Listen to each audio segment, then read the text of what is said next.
All right, good morning. My name is Shelito Habito. I am a proud member of class 1975 of UP Los Baños.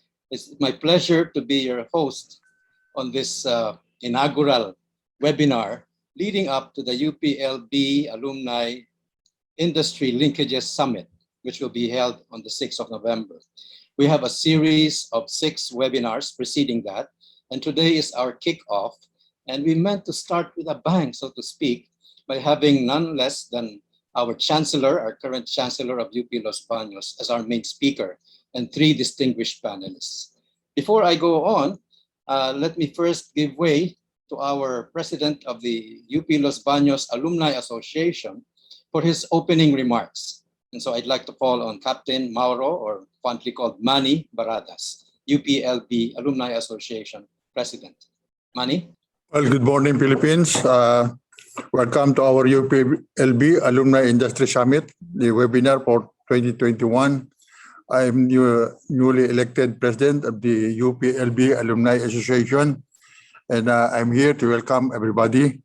Most of all to Chancellor Camacho, to Dr. Emil, Javier, to Regent Francis Laurel, to our coordinator, Dr. Rex Navarro and Shel Abito, and Resti Culiado, and all participants to this UPLB Alumni Summit. I've heard we have more than 110 already, so welcome.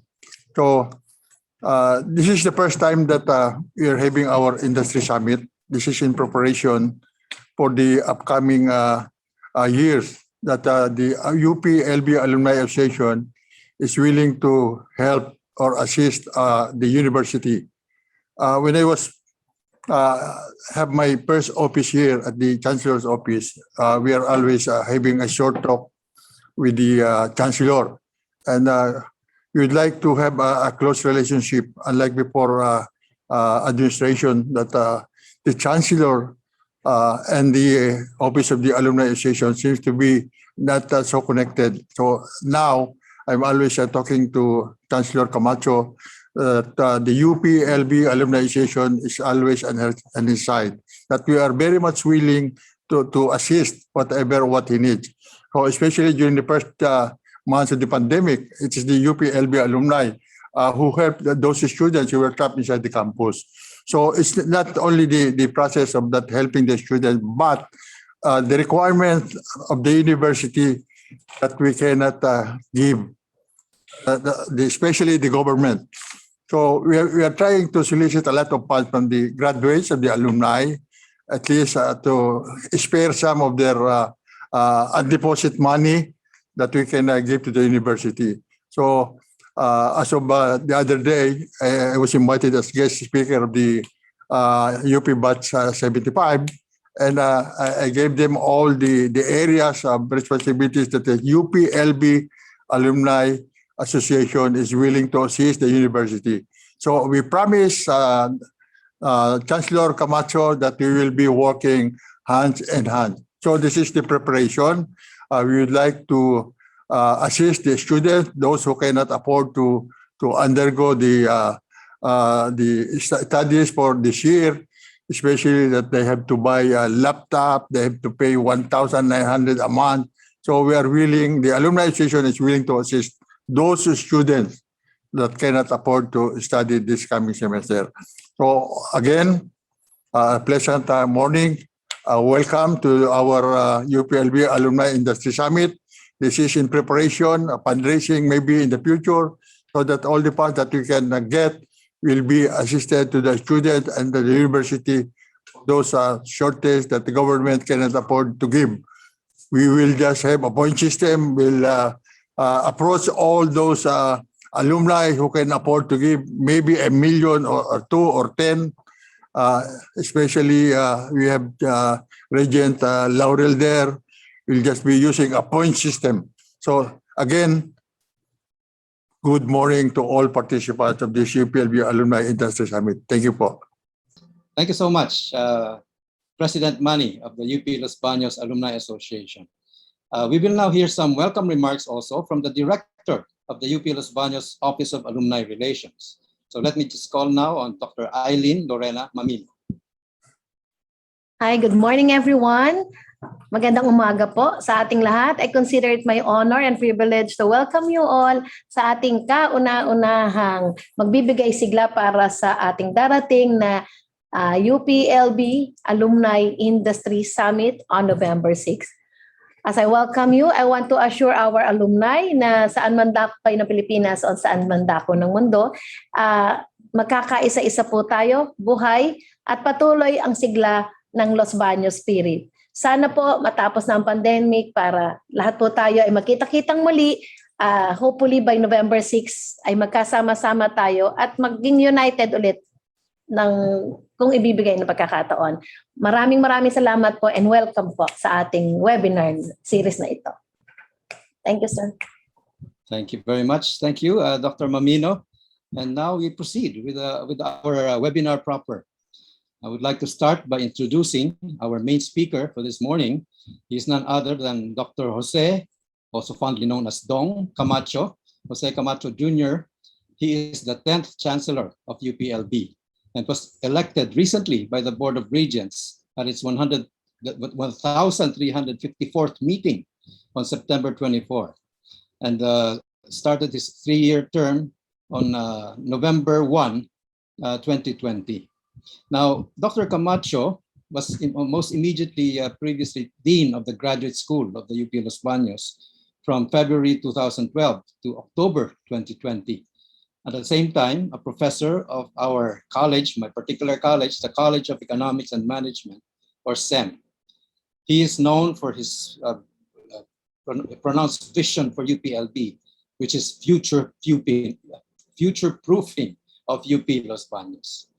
Now, Dr. Camacho specified this need to future-proof UPLB's human resources, lifelong learning and instruction system, the research and innovation system, commitment to public good and social welfare, and global engagement. And I'm sure we will hear much more about this in his talk itself.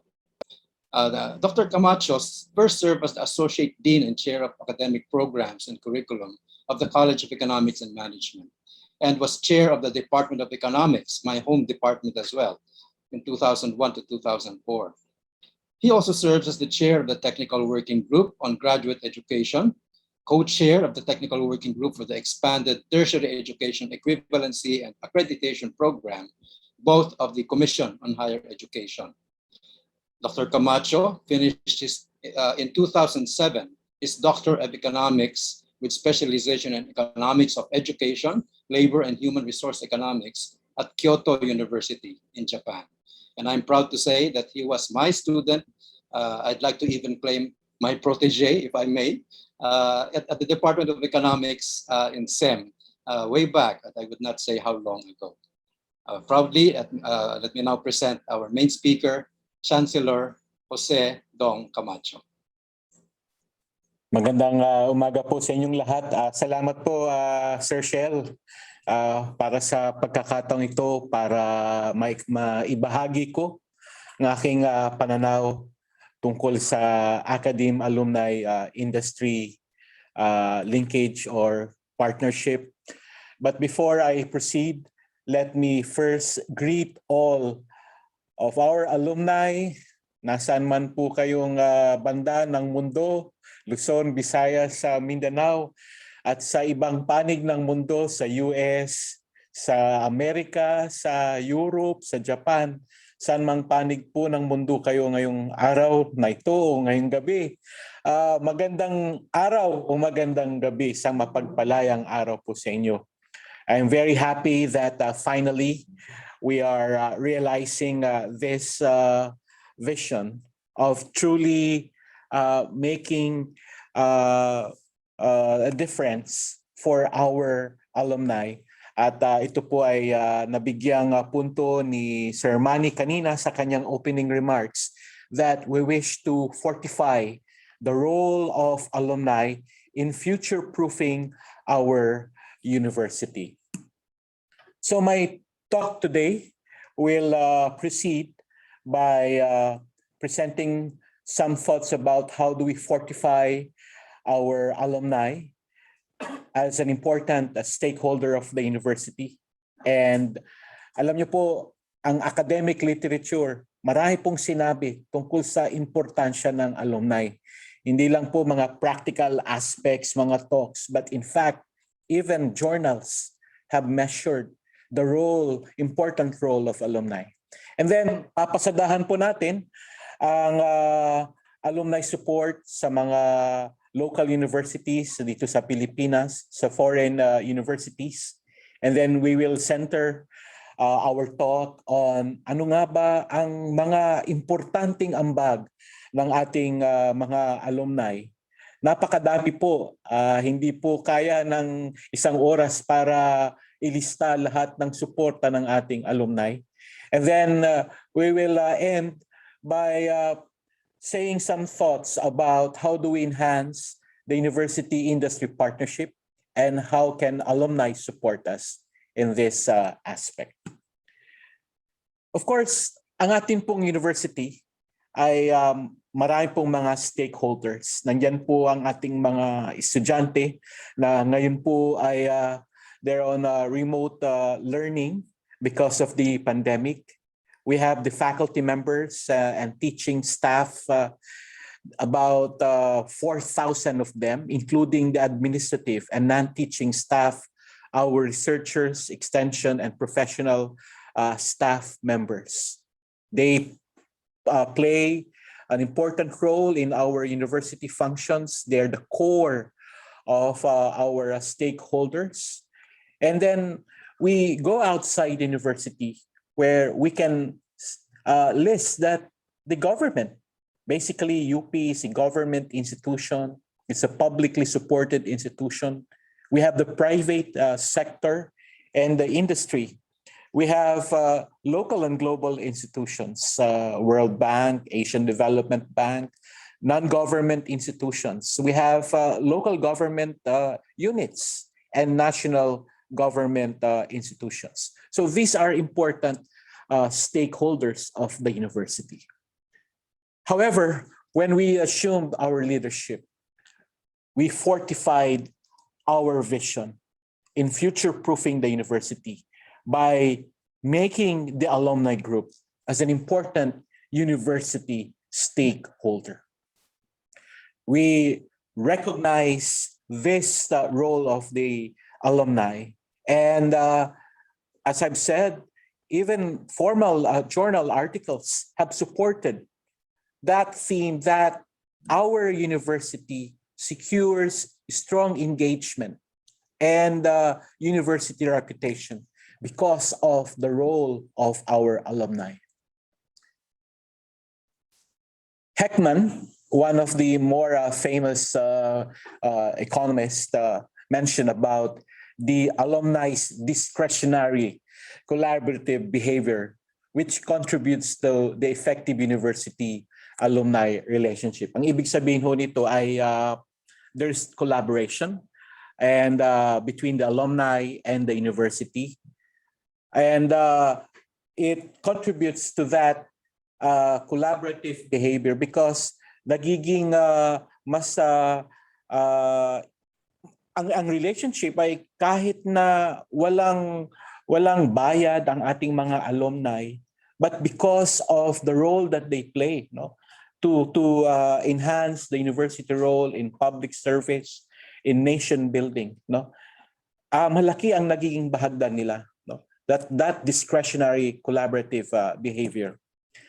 And then another article by Heckman says that the resources from alumni given without expectation is an example of useful relationship marketing. So, nandyan po ang ating mga alumni, nandyan po kayo because of the names that you have built, the reputation.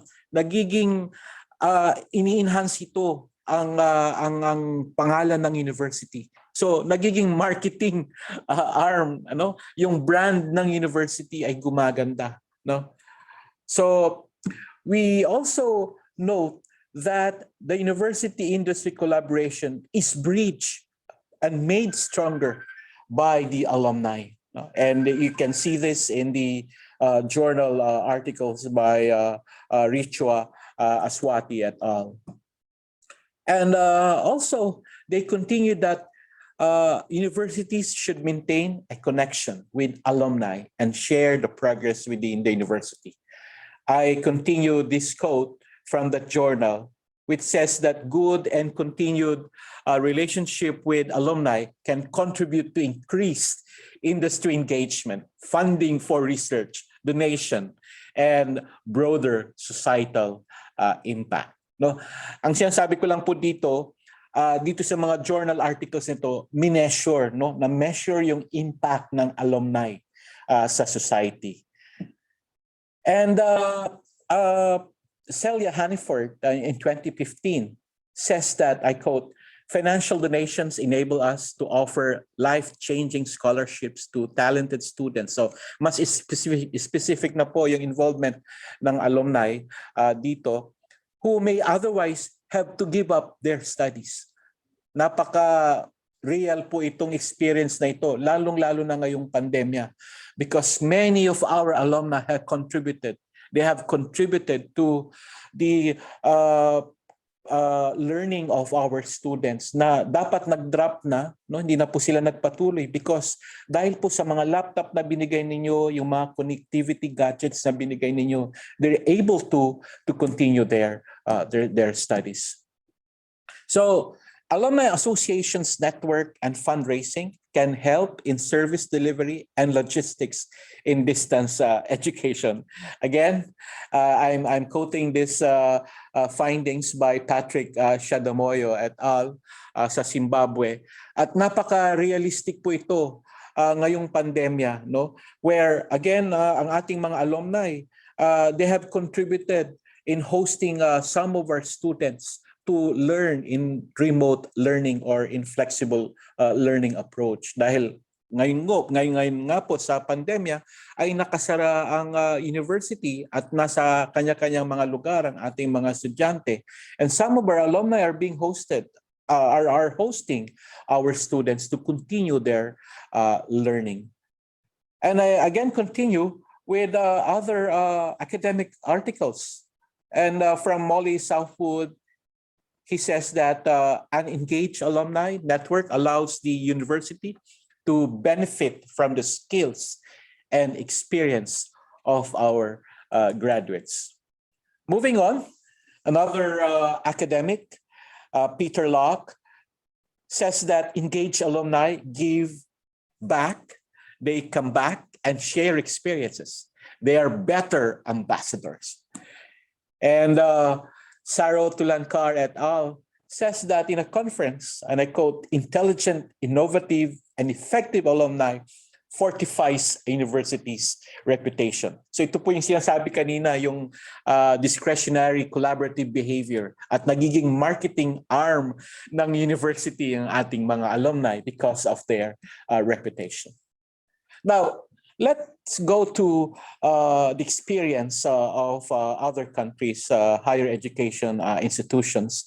We can cite the well-known ones, but I'm sure you know other universities or institutions na kung saan napaka-active po ng kanilang alumni associations. Pero tingnan po natin itong mga higher education institutions dito sa ating bansa.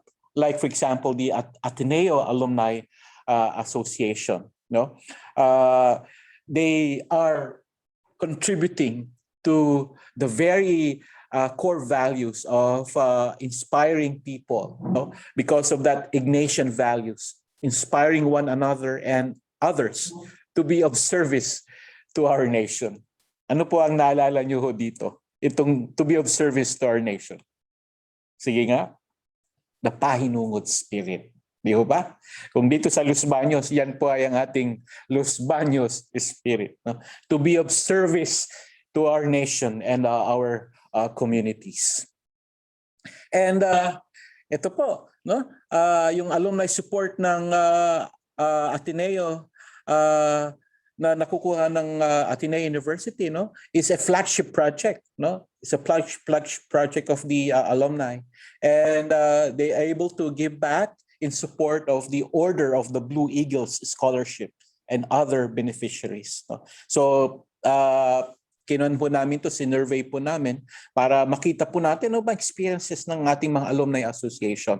So upon making a pledge, an alumnus can belong to and move through various donor ranks of the OBE, or the Order of the Blue Eagles. No? So donors may specify causes they want to support. And moving on, these are other support of the alumni of the Ateneo in terms of its support to the Philippine Jesuit Foundation, the Jesuit Aid Association, and the strong support to the Gawad ng Kalinga.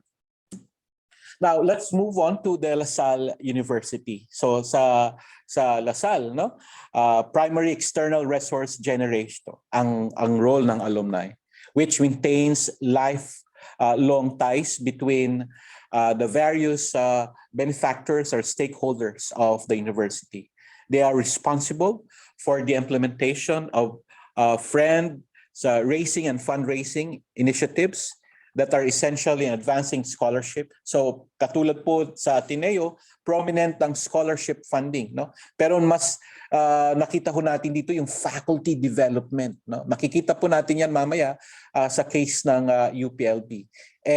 Pero ang isang maganda dito yung capital agenda of the university, no? Then we move on. So mas specific na po ito, professorial chairs, the Shrine of St. John Baptist de la Salle Scholarship, infrastructure, research, social development. Nung tinignan ko po yung mga accomplishment report, no, may mga accomplishment report. Nakita ko doon yung mga research na pinondohan ng alumni group ng De La Salle University that will fortify indeed the role of the university for public service and community engagement.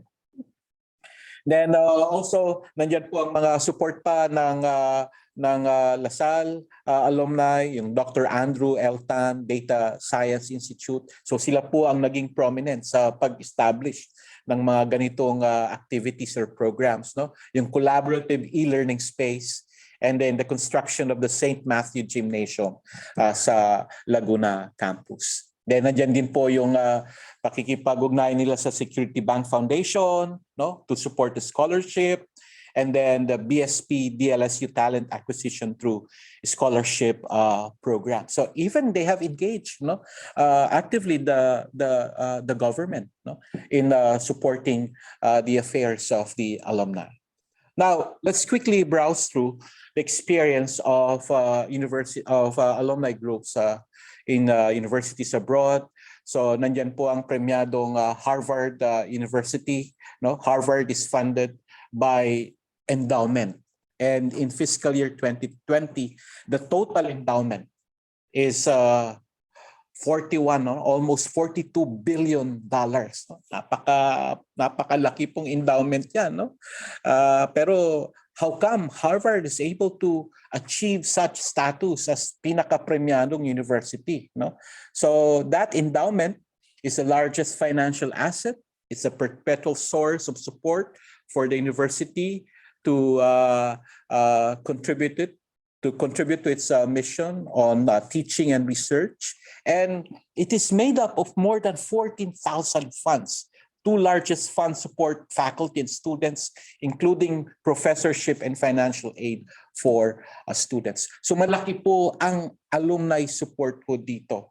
And the major endowment would come from philanthropists, private companies, at kaya po kinapitalize natin dito is because of the role of alumni, their significant contribution in this endowment fund. Yale also has an important sector in terms of the support given by the alumni. So nandiyan din po ang endowment fund being given by the alumni to support students, faculty, research, diversity, equity and inclusion, arts, and collections. Then ito po yung mga specific programs po nila, international initiatives and global health on science, engineering, and technology. So UC California, sa University of California, again, Alumni is supporting its important undertakings to maintain the excellence which is known for and to keep the university growing. At makikita po natin dito na malaki ang dependence ng university sa state funds, no, to support many core educational functions, no. And also at the University of California, malaki, makikita ulit natin na ang endowment fund niya ay napakalaki at dahil dito sa generous support ng alumni at ng private sector. Now, closer to home, in Singapore, no, the National University of Singapore has its effort in building resources to achieve its mission by taking the responsibility for the cultivation and stewardship of philanthropic support to the university. So ito yung office that draws support from the alumni. At malaki ang bahagdan ng suporta ng alumni in terms of the bursaries, no, yung mga fellowship grants, scholarship, yung pagpapatuloy ng mga student exchange program. Ito na experience ko nung nakapunta ako sa kanilang university town sa NUS, no. Nakita ko doon yung Yale University NUS College. Marami po doong mga parts ng complex na yon, yung university town, na kung saan yung kanilang mga prominent alumni nakalagay yung mga pangalan kung paano nila sinuportahan yung Yale NUS College at nung university town, no. And in the activities of the alumni, donors from groups of alumni can support academic programs, again, the research, even campus infrastructure, no? And the endowment funds, which largely is being contributed by the alumni, has amounted to almost $6 billion in 2018. Well, in Tokyo, no, malaki din ang bahagdan ng support ng alumni sa pagpapalawig ng University of Tokyo Foundation, which supports 80 projects in the fulfillment of its mandate as a university. Again, common po ito, no? Mga common na staple, we would say, ang support ng alumni, no, in terms of student aid, faculty and research, facilities or equipment, even in the athletics program, no, and other types of support. And may binibigay pong appreciation, no, in terms of napaka-tangible on how they can give appreciation do sa kanilang mga donors, no, investiture titles, no, nameplate displayed in Yasuda Auditorium. And there's an invitation to an informal gathering for discussion being organized by the president. Nakita ko ito nung nakabisita ko minsan sa Nagoya University, no, na kung saan ang kanilang mga prominenteng alumni ay ino-honor, not just because of the reputation that they gave to the university, the good reputation, the honors that they gave to the university, but because of the support that these alumni, financially, no, in terms of infrastructure and those things that I have mentioned, no, and this is the case of Nagoya University, no. Now, dito sa ating UPLB, sa ating UPLB nating mahal, ang mga maibabahagi ko po dito ay mga photos, no. Doon po sa mga hindi po namin nailagay, napakadami po, ano, napakadami, but we will be general in our presentation here.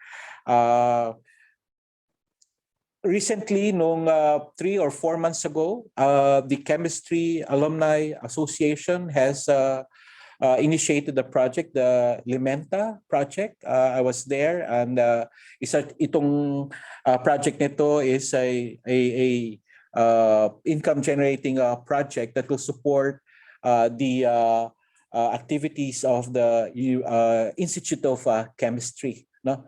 I was also part of the inauguration of that library of the College of Veterinary Medicine. Nandun po yung mga suporta ng alumni sa books, mga premyadong books, yung kanilang mga facilities, no, sa library. No? So they have continuously supported, our alumni has continuously supported in various forms the university, financial, in-kind, and other alumni. And they will always help us in the way they can, especially if we ask for their help, no? Lalong-lalo na sa mga panahon nitong pandemya, isang tawag lang ho namin through the Office of Alumni Relations, through the UPLB-Alumni Associations, nandyan po kayo. So ito po yung mga categories, no? Categories, but more recently, ito po yung mga specific programs that our alumni has supported us, no? Professorial chairs, no? In terms of sponsorships and grants, relief programs. Napakalaking bagay po ang suporta ng ating mga alumni, especially in sharing their expertise and knowledge. Naimbitahan po kayo sa mga webinars, symposiums, no?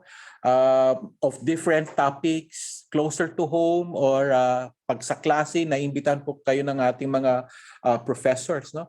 Even in infrastructure, resource generation, equipment, and facilities, all those needed by various colleges and units. And ito pong napakahalaga. Ito pong student support, lalo na ngayong panahon ng pandemya, no? Those remote learning assistance like the internet assistance and provisions of laptops and tablets, no?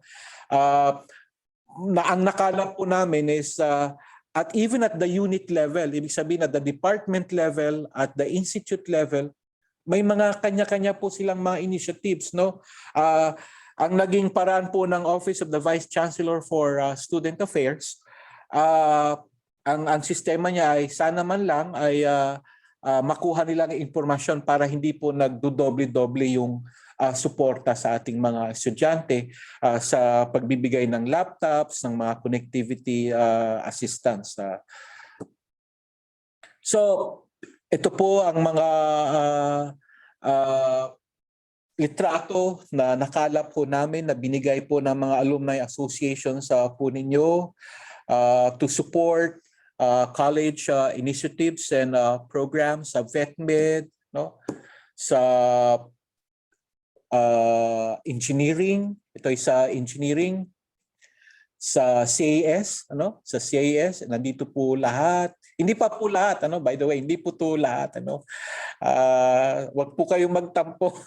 Alam ko po sana nung una, sabi ko sa ating mga kasama dito sa Office of the Chancellor and Office of Alumni Relations, sana i-generalize na lang po namin kasi sobrang dami po at more recently, marami pong mga dumarating pang mga support. And in fact, ang nangyari po is this has caused us, ito pong initiative ngayong araw na ito, this has caused us, no, na talagang pagigtingin po yung aming database, information database ng lahat ng suporta ng ating mga alumni, na mga binibigay ng ating mga alumni. At sabi ko nga sa ating director ng Office of Alumni Relations, si Dr. Mamino, dapat i-document po natin mula una hanggat sa lahat ng makalkal po ninyong mga dokumento. Kailangang makuha natin yan. Nandyan siguro sa mga newsletters, nandyan sa mga annual report, accomplishment report. Kailangan talagang madokumento natin ho yan. No? At para pagdating ng panahon, no, pagsusumahin natin at maging reference po natin ito kung gaano kalaki ang naiambag ng ating alumni.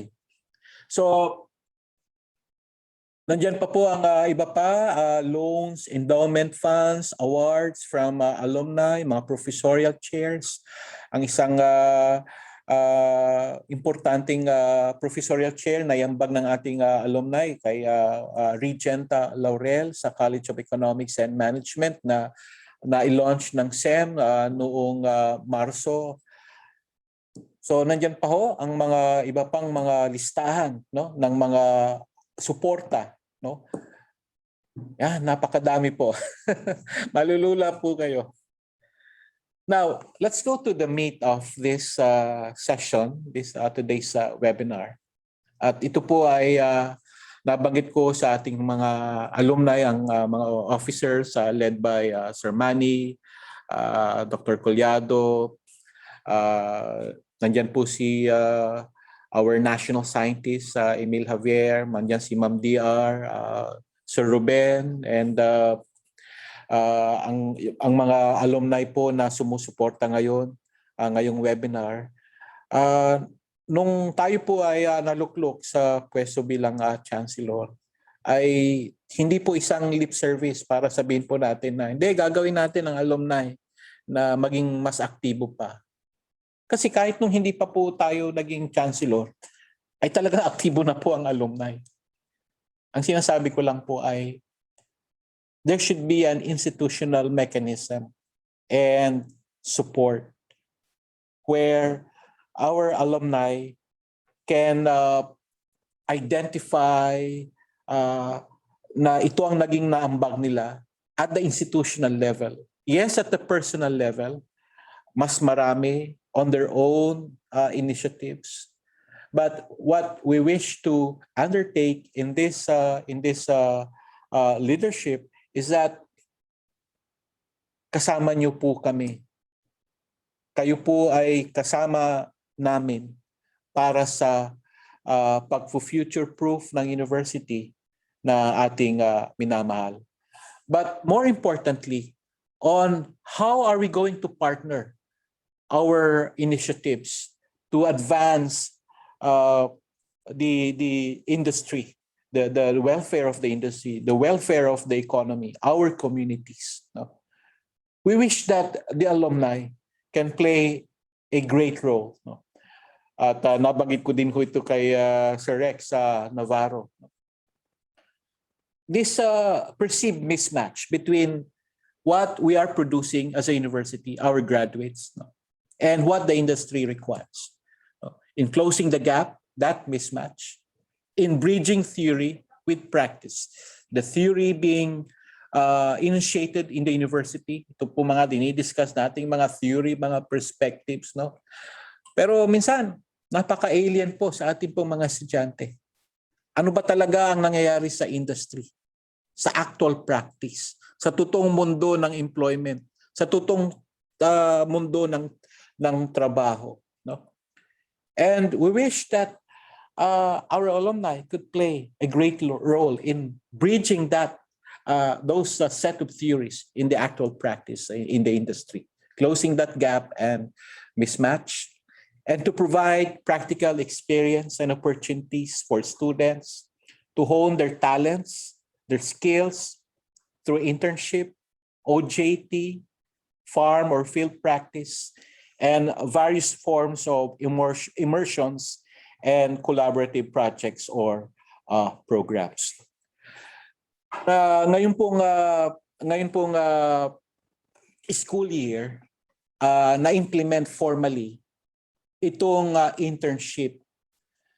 Nung nakarang 2 taon, nagkaroon ng pagbabago sa curriculum sa 28 or 29 curricular programs ng university. At dito po isinama talaga doon sa total units, no? Sa total units na kukunin ng mga estudyante, yung internship program. At inumpisahan po natin nung 1 taon, nagkaroon po tayo ng isang komite para pag-aralan kung paano ba i-implement yung internship, itong mga farm field practice, itong mga immersion programs. At ang balak po natin ay magkakaroon po tayo ng isang mas formal, isang formal na unit or office para tutukan ang pag-implement ng internship. At nitong mid-year, nagkaroon tayo ng unang batch ng mga estudyante na nag-undergo ng internship programs. Nandyan po ang engineering, nandyan po ang economics, nandyan ang agriculture na mga estudyante natin. No? So, our alumni can provide those practical experience and opportunities. No? Now, let me just quote this important findings of the USAID stride. na kung saan naimbitahan din po tayo sa kanilang mga pagpupulong. At ito po ang naging findings. At let me just quote that Philippines is home to more than 2,000 higher education institutions, no? Both public and private. However, while academically strong, many of the universities typically have few tools to offer students that will provide experiential learning. So again, let's go back to our alumni who can provide that real world application of what is being taught. As a result, to continue, and I quote, students are often unprepared. Ito yung sinasabi nating mismatch kanina. For their careers, and employers have little to no input into student development because universities have traditionally tended to focus on academic achievements at the expense of other skills. Employers often struggle to recruit qualified employees despite the availability of both graduates and jobs. Sa panahon ngayong pandemya, na kung saan iba po ang ating learning approach or teaching approach on remote learning. Paano pa ho natin mapapaigting itong experiential learning, itong real world application?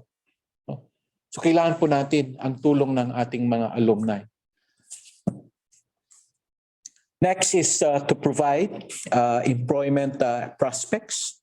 If you can help us in conducting job placements, mga job fairs, mga recruitment activities, where you can link our students, our graduates to industry partners. Because we know you play a big role.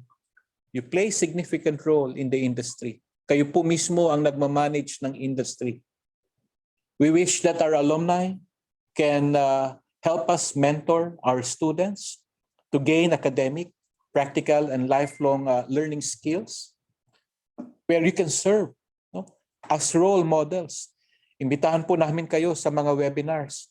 Doon po sa mga kanya-kanyang unit, mga academic units, no? Yung po mga expertise po ninyo, i-share po natin sa ating mga estudyante. I will again be meeting the executive committee composed of the deans, the vice chancellors. And we will come up with, paigtingin po namin ang mga programa, mga symposia, mga klase, no, at mga klase na kung saan talagang iimbitahan, no? Kung pwedeng magpakota ako ng 10 activities, no, in the form of webinar, na dapat inimbitahan ng ating mga alumni to serve as mentors and role models. Ito po ang isa po sa mga nagiging trend din ngayon kasi marami sa ating mga alumni ay nagraran nga ng industry, no? So they can share their expertise by conducting short-term certification and credential programs in partnership with UPLB. Kayo po mismo ang magkakanta sa atin pong mga estudyante, sa atin pong mga graduates, no? Yung short-term certifications.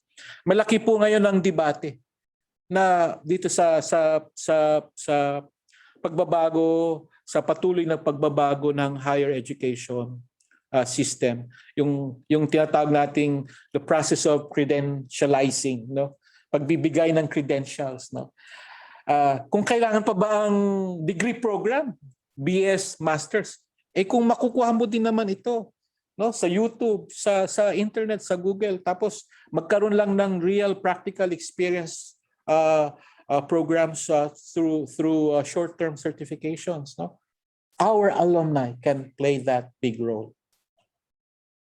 And more specifically, in acting as resource person, nabanggit ko kanina, or guest lecturers, imbitahan po namin kayo to enhance university academic programs.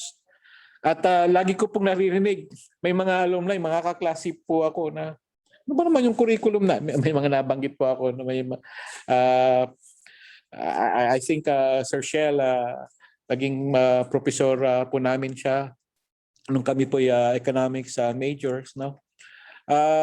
May mga klase po ako, no, na sabi nila, hindi ko naman makita, sabi niya, kung ano yung natutunan natin through the exercise, mga practicum doon sa klase. Nung in-apply ko na sa trabaho, hindi ko rin makita. So, paano mabibridge yung gap? No? So our alumni can bridge that gap, no? Yung mga real life examples kasi sila mismo ang nagpapalakad ng trabaho ng firm, ng mga opisina. So yung curriculum can be further enhanced kasi kayo po yung magsasabi, bawasan mo na yan, hindi na yan uso, hindi na yan kailangan. Siguro dapat dagdagan nyo ng ganitong konsepto, no? So by acting as guest lecturers or resource persons. No? Now, let me end in these last 2 slides, and this would be part of my concluding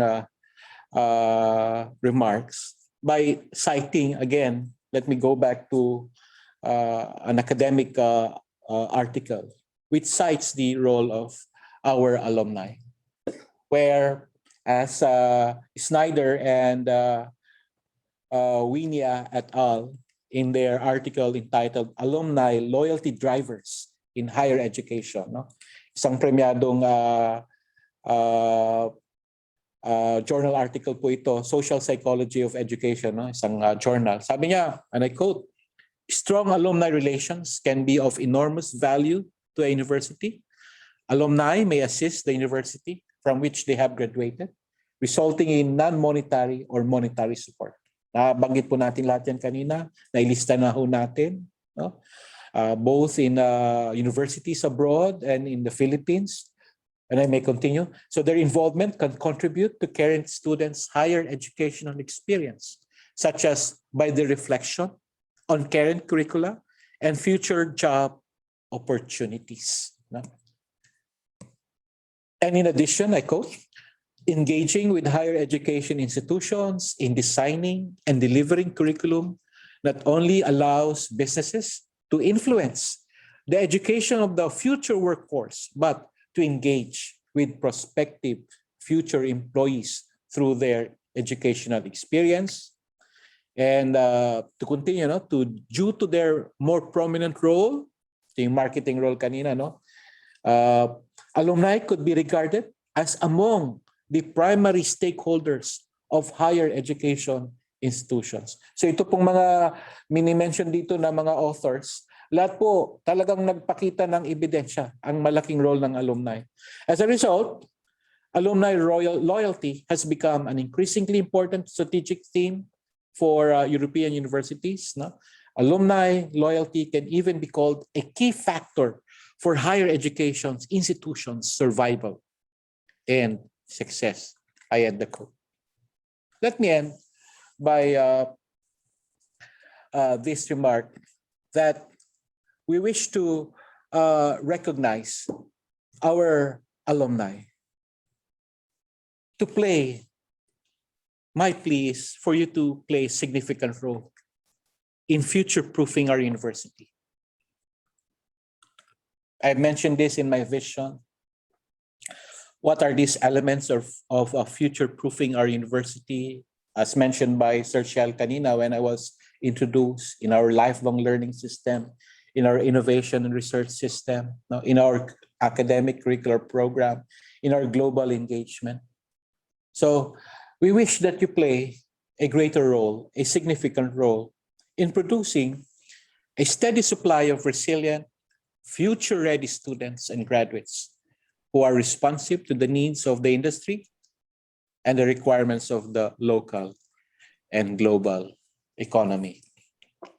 Maraming pong salamat at mabuhay po tayong lahat. Maraming salamat, Chancellor Camacho, for those insights and in fact valuable, I suppose, valuable suggestions on how alumni can further engage and really help our university, as well as, of course, foster that academe-industry linkage. In the industry being, of course, where most of our alumni are. And so that is really a three-way partnership that could really help continue build the nation. Thank you so much, Chancellor Dong. We now proceed to our three distinguished panelists, and because they're also equally distinguished, I will have them speak in alphabetical order. So let me begin with the president of our Alumni Association. We already saw him earlier. He's of course Captain Mauro or Manny Barradas. He's a true Batangueño, born in Tanawan, Batangas on November 30, 1946. He is fondly called Captain, not because he was part of the military, but because in the aviation world, again, he is a captain of his own airplanes. No? Of course, he's also known as vice to his constituents in Tanawan because he was vice mayor also of the municipality of Tanawan. He graduated in 1970, BS Agriculture, but took up flying in 1976. And that's where his aviation career started. So he put up his own company called Chemtrad Aviation, where he sold spray chemicals to different plantations in Mindanao especially, and of course, sold it as a package with the aerial spraying using his aircraft. He even put up a skydiving school in Tanawan, and actually this was ongoing for more than a decade. Now, when he turned 69, and that's very recently, he retired and surrendered his pilot's license and actually disposed of all of his airplanes. Now, his more recent years have been in true service to our university. He was the former president of the UP College of Agriculture and Food Sciences Alumni Association, and now, very recently, the president again of the UPLB-Alumni Association. So we will hear now from the perspective of an alumnus who has also been in the industry, President Manny Barradas. Well, thank you very much. At first of all, gusto ko pong samantalahin muna the presence of one of our participants for today. We have Wirapon Tongma, is the president of the UPLB-Alumni Association of the Thailand chapter. And for the info of everybody, he was chosen as our presidential awardee for 2021. Is that because wala tayong makuha dito sa ating bansa, siya po ang pinaka-highly qualified. So, congratulations, President Wirapon Tongma of Thailand. Well, unang-una, sa lahat po ng nabanggit ni Chancellor Dong, ay parang nakikita ko na yung bigat ng problema ay nakaatang sa aking balikat, no? Being the President of the Alumni Association. But unang-una, gusto ko pang ipabatid sa inyo na kung bakit hindi po masyadong successful ang ating Alumni Association. Unang-una, sa lahat po ng mga nagsipagtapos sa UPLB, pag ino-organize ang Alumni Association ng iba't ibang probinsya o iba't ibang region, lagi nasa shape nila ay hindi naman sila galing sa College of Agriculture. Bakit laging ang nakialaala nila pag binanggit ang alumni ay laging College of Agriculture because it's the loyalty day, no? Even up to now, pag ako'y pupunta sa iba't ibang region, sabi nila, hindi naman kami galing sa College of Agriculture, eh. Why do we have to join, no? So, ngayon po ay pinipilit namin na magkasama-sama lahat ang UPLB, no? So, either graduate ka na iba't ibang kolehiyo dahil ang importante tayo ay alumni ng UPLB. So, ito po ang isang rason kung bakit namin inumpisahan ang Prelude to Loyalty Day. Kami nila Francis, nila Billy Gualberto, na pagsama-samahin lahat ang graduate. So, yung pong last na 2019, almost 1,000 ang dumating, no? So, ang nakakapagtaka lang po, pag dinadala ko ang Prelude dito sa LB, ay bakit kinakailangang hatakin pa ang mga alumni natin para lang mag-join, no? Dahil akala nila may bayad. So, parang iniisip nila, may bayad yung pagkain ng tanghalian eh. So para sabi ko, bakit parang kuripot yata lahat ng alumni graduate, no? So ngayon, sa aking pag-ikot ko sa lahat ng region, ay ino-organize natin lahat ng mga alumni association na sama-sama na tayo, hindi lamang UP College of Agriculture. In fact, yung sa Davao, kasama ang Diliman eh. UP Mindanao, basta UP. At least malaki na ngayon ang grupo, no? So sa akin po nasaksihan ang pinaka-well-organized sa Bisaya, sa Central Bisaya, yung Bacolod, Negros na yun. Prominente po ang Alumni Association. Dito sa Bicol, sa Norte, Ilocos Norte, sa Davao. Pinakamalaki sa lahat ng association is Davao, no? So kasi since nagtrabaho po ko sa Davao, sila ang pinakamalaking grupo. Ngayon, minsan nagulat ako, no? Bakit ang UPLB ay hindi kasing galing ng mga alumni association ng Ateneo at saka Lasal? One time po ay narinig ko o nasaksihan ko yung pagdodonate ng anak ni Billy Gualberto, si Rapi Gualberto, si Congressman Dong Mendoza. Graduate po sila ng Lasal, Landas Marinas. Nagulat ako, nagbigay sila ng 35 million. Isang building ang kanilang i-donate. So sabi ko, wow, bakit hindi ako kaya makagaya ang Alumni Association ng Los Baños. So ngayon, ang akin yung ginagawa is we're trying to organize all the directory muna kasi ang last po ay 1976 pa yung last na nakita namin doon. No? So we're trying to update. Kalawa ay kinakailangan lahat ng mga successful LB alumni siya muna nating itap, no? Para at least ay makonsider natin. Unang-una ay yung pagbibigay natin ng on-the-job training. Kung maaari, bawasan na muna natin ang thesis, no? Except doon sa mga gusto mag-aral lang ng MS or PhD. Pero sa practical aspects ay pinaka-importante yung nakaka-on-the-job training na ibibigyan natin ng assurance na pagkatapos kung maganda kanilang performance ay they can be hired by that company. At napakarami pong mga successful AGI o LB graduate na may mga kanya-kanyang negosyo na successful. So yun po isang project na ginagawa ko ngayon.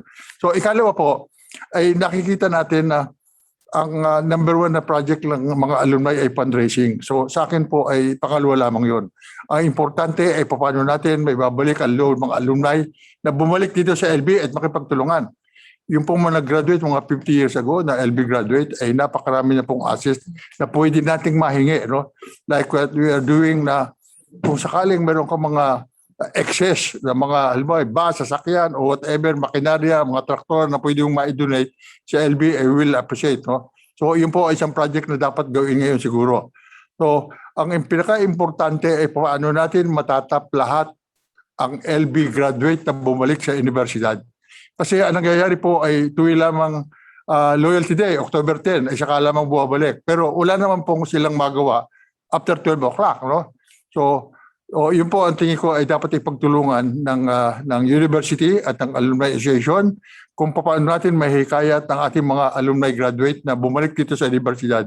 Kasi as of now, kung hindi natin itatap at hindi tayo makikiusap ay hindi tayo makakahingi ng pondo. Ang ating pong inaasam ay sana ay lahat ng graduate na may sobrang pera o na pwedeng maitulong sa universidad ay siya natin makumbisi na bumalik sa university. So as of now po ay hindi tayo ganoong katindi, hindi ganoong kagaling ang association ng alumni. So in the future, at ito po ay ginagawa namin ni Doc Resty, ay amin po hinahanap yung mga graduates na may magagandang negosyo na pwede nating maimbita at makapag-donate ng kaunti sa kanilang mga sobra-sobrang pamera na maibalik dito sa university. Hindi po natin iniisip na tayo ay may magagawang kagalingan o kabutihan sa lahat ng graduate o alumni. Kailangan po ay payback period. Kaya po nang lagi namin napag-uusapan ni Regent Laurel, the reason kung bakit malapit ang kanyang kalooban sa UPLB ay dahil siya ay may Los Baños spirit. At ngayon po na tayo after 50 years ay payback period lamang. So yun po ang aming gagawin ngayon sa mga susunod taon at sa palay ko sa pakipag-ugnayan natin sa university. At ngayon lamang po nararamdaman ng buong Alumni Association sa lahat ng kolehiyo ang pagiging malapit ng Alumni Association at ng University with Dr. Joy Camacho. So yung mga previous years po ay parang aloof ang mga Alumni Association na makipag-coordinate sa Office of the Chancellor at minsan nga po ay nakakahiyang pumunta rito sa Office ng Chancellor. Pero ngayon po kami naman ang nahihiya na every time may meeting ay the Chancellor's Office is always inviting us to do it here. So sa palagay ko po, pakikipag-ugnayan sa magandang relasyon ng Alumni Association at saka ng Office of the Chancellor ay tingin ko ay magiging successful. Kaya ngayon po ay sabi ko sa inyo, nakaatang sa aking balikat ang ating gagawin. Nakikita ko na kailangan i-organize ang Alumni Association dahil kapag hindi natin sila natap ay wala silang kusa na mag-donate sa atin dito sa Universidad. Yun lamang po. Maraming salamat, President Manny Barradas. We are very heartened that you are taken very, very seriously and solemnly your current responsibility heading the big body of UP Los Baños alumni all over the world, in fact, not just within the country. Let's proceed to our second distinguished panelist, and he hardly needs any introduction, actually, especially to this group, dominated by UP Los Baños alumni and constituents. But Dr. Emil Q. Javier is, of course, as we all know now, a national scientist. He was a graduate of BS Agriculture, class 960 in UPLB, cum laude at the time. And he then went on for a Master of Science in Agronomy in the University of Illinois, and subsequently his PhD in plant breeding in Cornell University. Now, of course, we all know how he has gone through a distinguished career of leadership in many important institutions, including the Institute of Plant Breeding and the National Institute of Biotechnology in UPLB. He was also the second Chancellor of UP Los Baños, and he became the Minister of Science and Technology. Subsequently, and much later, he became President of the University of the Philippines system. That was in the 1990s, from 1993 to 1999. Currently, I have the pleasure and honor of serving with him in at least 3 bodies that meet regularly. One is the JICA, or the Japan International Cooperation Agency Advisory Committee, which he is a member of, including myself. He is also the chairman of the Coalition for Agri-Fisheries Modernization in the Philippines, or CAMP, which meets very actively, actually, and also the Secretary of Agriculture's Group of Experts, also known as SAGE.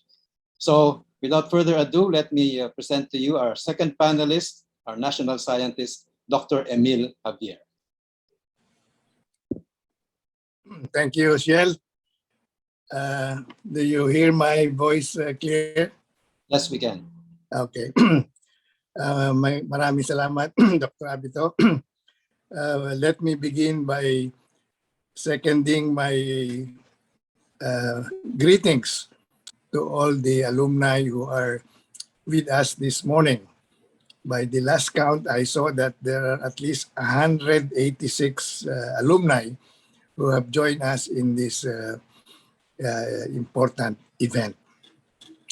Let me also especially recognize our Chancellor, our young, energetic Chancellor, who gave us a very good opening, and I will make some remarks in addition. And of course, our new president, Manny Barradas, who, by the way, gifted the Institute of Plant Breeding of a bus. So Manny Barradas is walking the talk. Kung ano sinasabi niya ay ginagawa niya. Kaya nga ang biro ni Billy Gualberto, yung kanyang kumpare, bigay daw ng bigay si Manny Barradas sa university. Baka pati yung kumadre niya mapabigay sa university. But let me also cite Leo Vallespin, who just finished his term as LB alumni president. And of course, our good-looking regent, Francis Laurel, who is doing a good job as regent of the university, and who has shown how our alumni can excel in the corporate world. And of course, our moderators, si Rex Navarro and Shell Habito. Incidentally, yung pinag-uusapan na payback, one of those ways that we alumni have been paying back is through the Coalition for Agriculture Modernization of the Philippines. Yan ay non-government organization composed mainly of UPLB alumni, many of them rather senior. So kasama natin dyan si Shell Habito and nga si Rex Navarro. And then let me also make that special mention of our alumni from Thailand, si President Wirapon, the president of Major University. Welcome and greetings, Dr. Wirapon. I think our Chancellor did a very good job of introducing what is this initiative all about. The idea is really how to bring the university and the alumni together and helping the university perform its mission for the Filipino people by way of linking the university closer to industry, which is a very, very important element in furthering the welfare of our people, particularly in agriculture. At the end, I will propose two specific ways that we as alumni, individually and collectively, help in for the university to attain its about mandate and mission, which for University of the Philippines at Los Baños specifically concerns moving agriculture, fisheries and forestries in the broad sense, and helping make this sector contribute more substantially to the growth of our economy, and at the same time improve the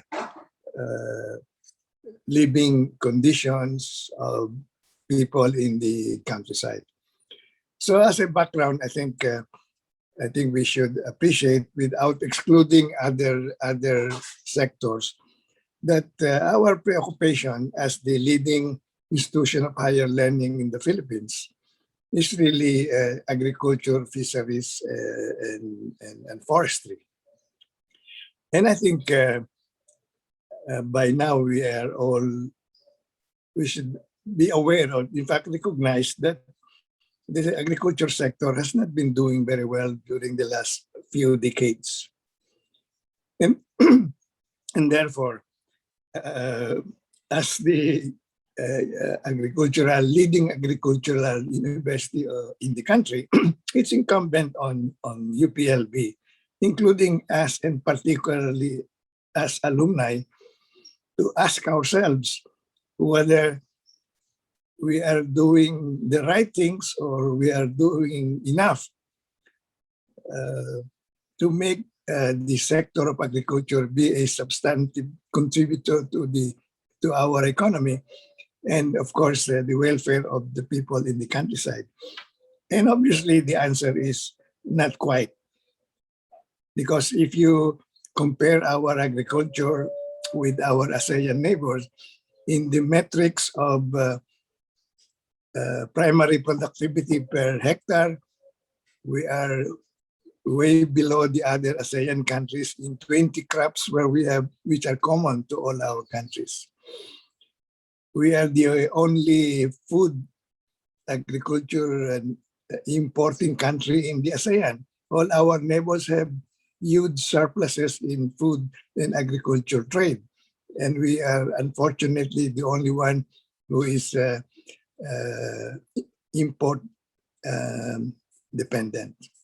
So in other words, in trying to help the university accomplish its mission, which I interpret specifically in this sense, moving agriculture, making our sector grow more rapidly, contribute more to GDP, more efficient use of scarce resources like land, water, and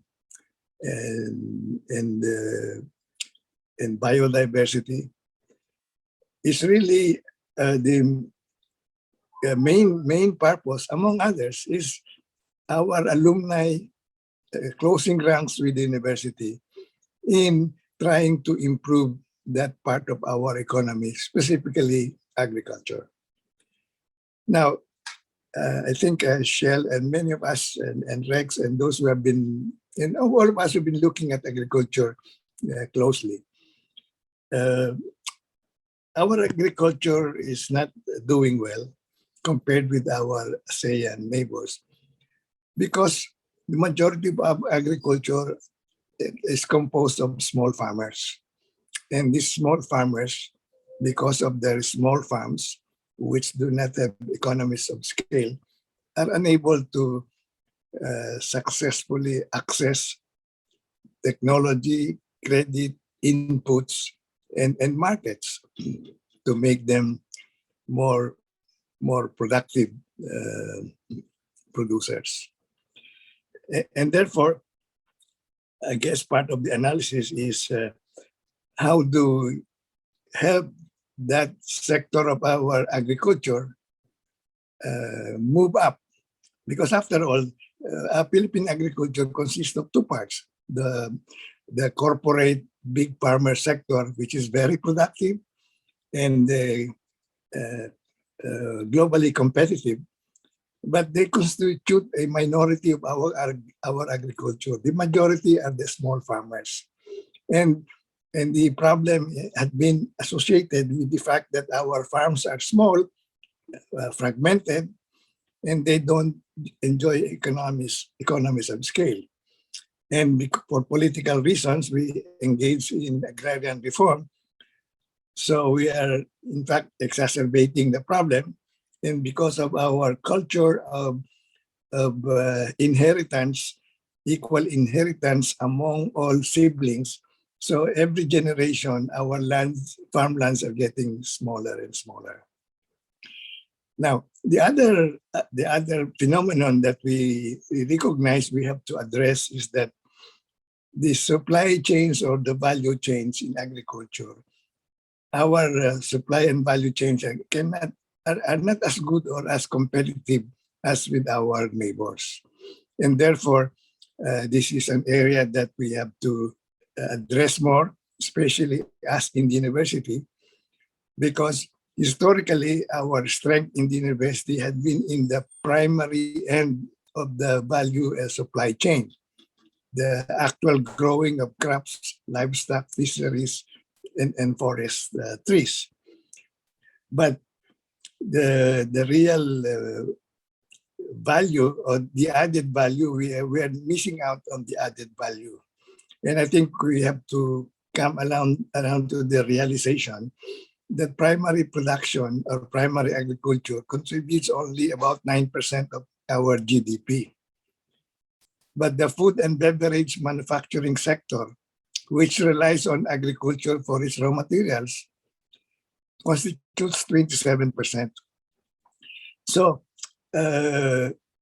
we have to reconfigure or recalibrate our teaching, research, and extension programs in the university. Still doing our job in increasing primary productivity, but increasingly pay more attention to value adding to food and beverage manufacture, because that's where the values, most of the margins are.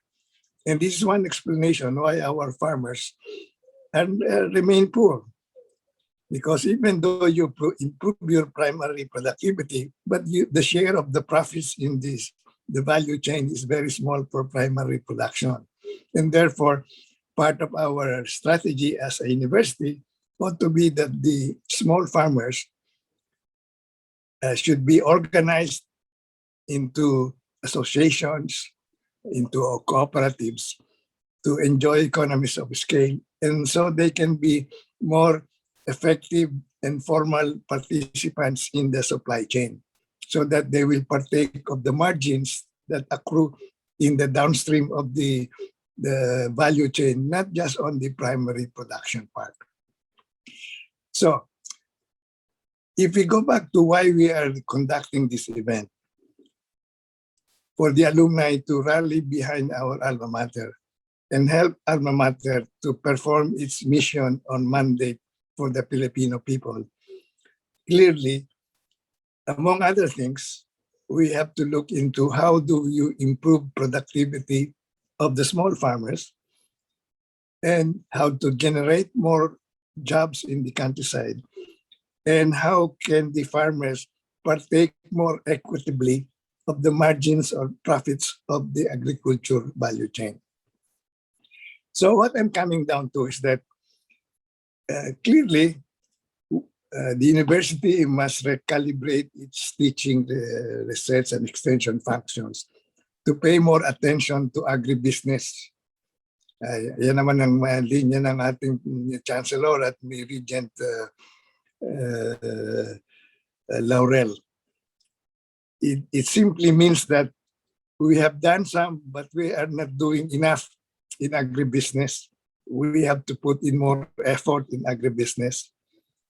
We have a good food science institute, and we have food engineering capacity.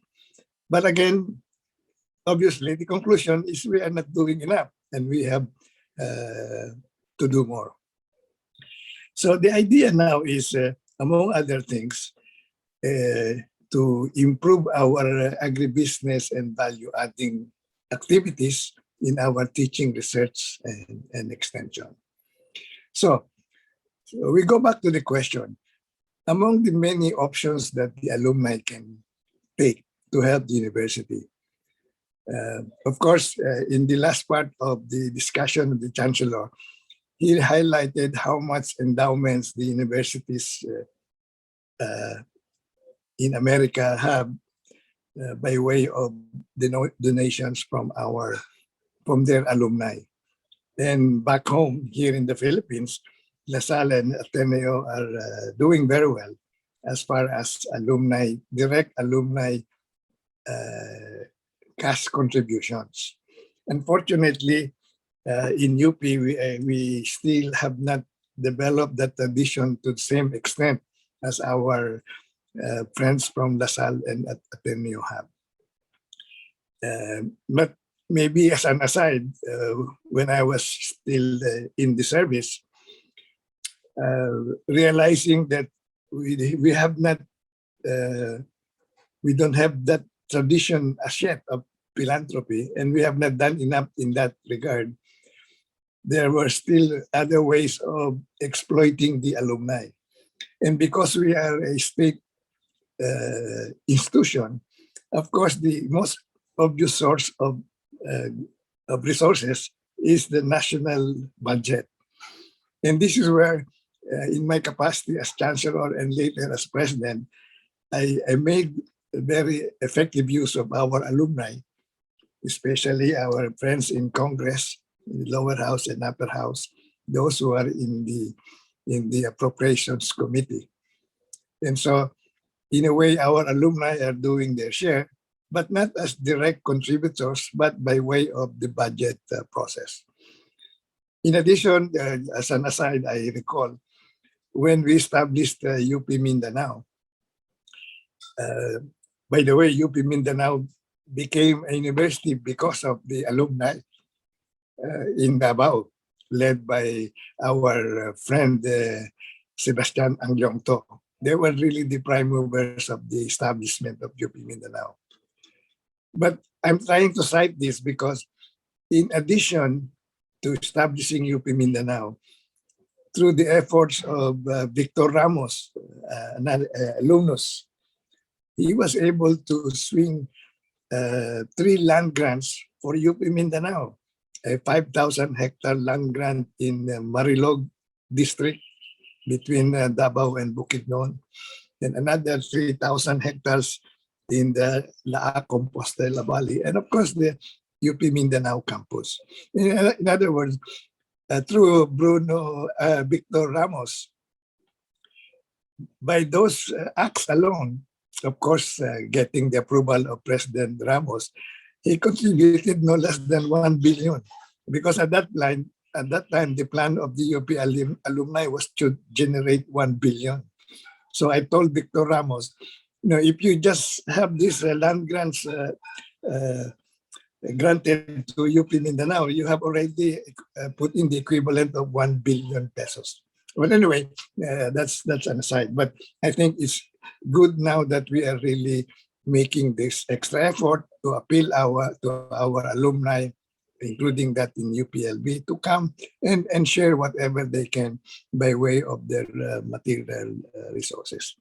So anyway, I'm digressing a bit, but let me now make two specific recommendations.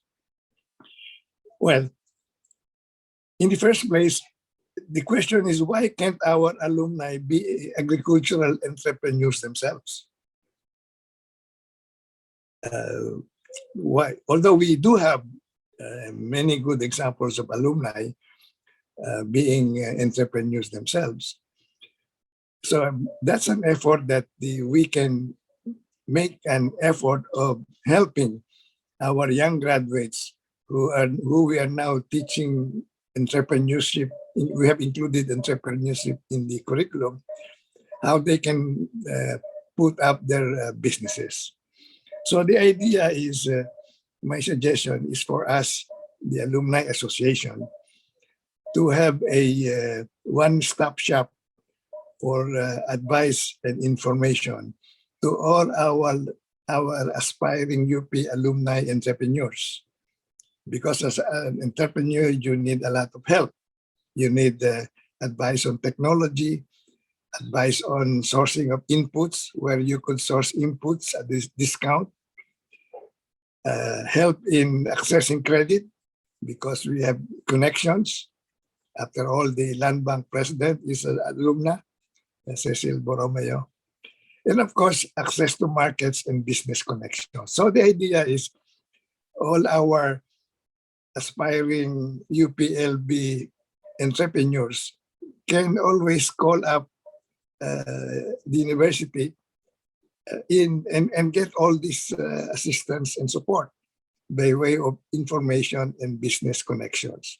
So the idea is we should have a registry of alumni who are willing to become consultants or advisors and so on, who will entertain all those queries from our aspiring LB alumni who are entrepreneurs. So online, if an entrepreneur from Los Baños says, I want to put up a machinery of this kind, what is the best kind of machinery for this purpose? Who are the suppliers? Can you introduce me to suppliers so I get favorable terms of payment and things like this? Or I'm producing so many tons of cacao or tomatoes. Can you connect me to the supermarkets or processors so that I will have a ready market for my products? So that's one, helping our alumni to become successful entrepreneurs, agribusiness entrepreneurs, by way of support. But the other one is going back to the premise that I made. The bulk of our agriculture is in the hands of the small farmers. And agrarian reform has not made it better. Our analysis shows that it's time that we declare victory in agrarian reform and lift the limits to land ownership. But that will take a lot of political will and courage upon the politicians.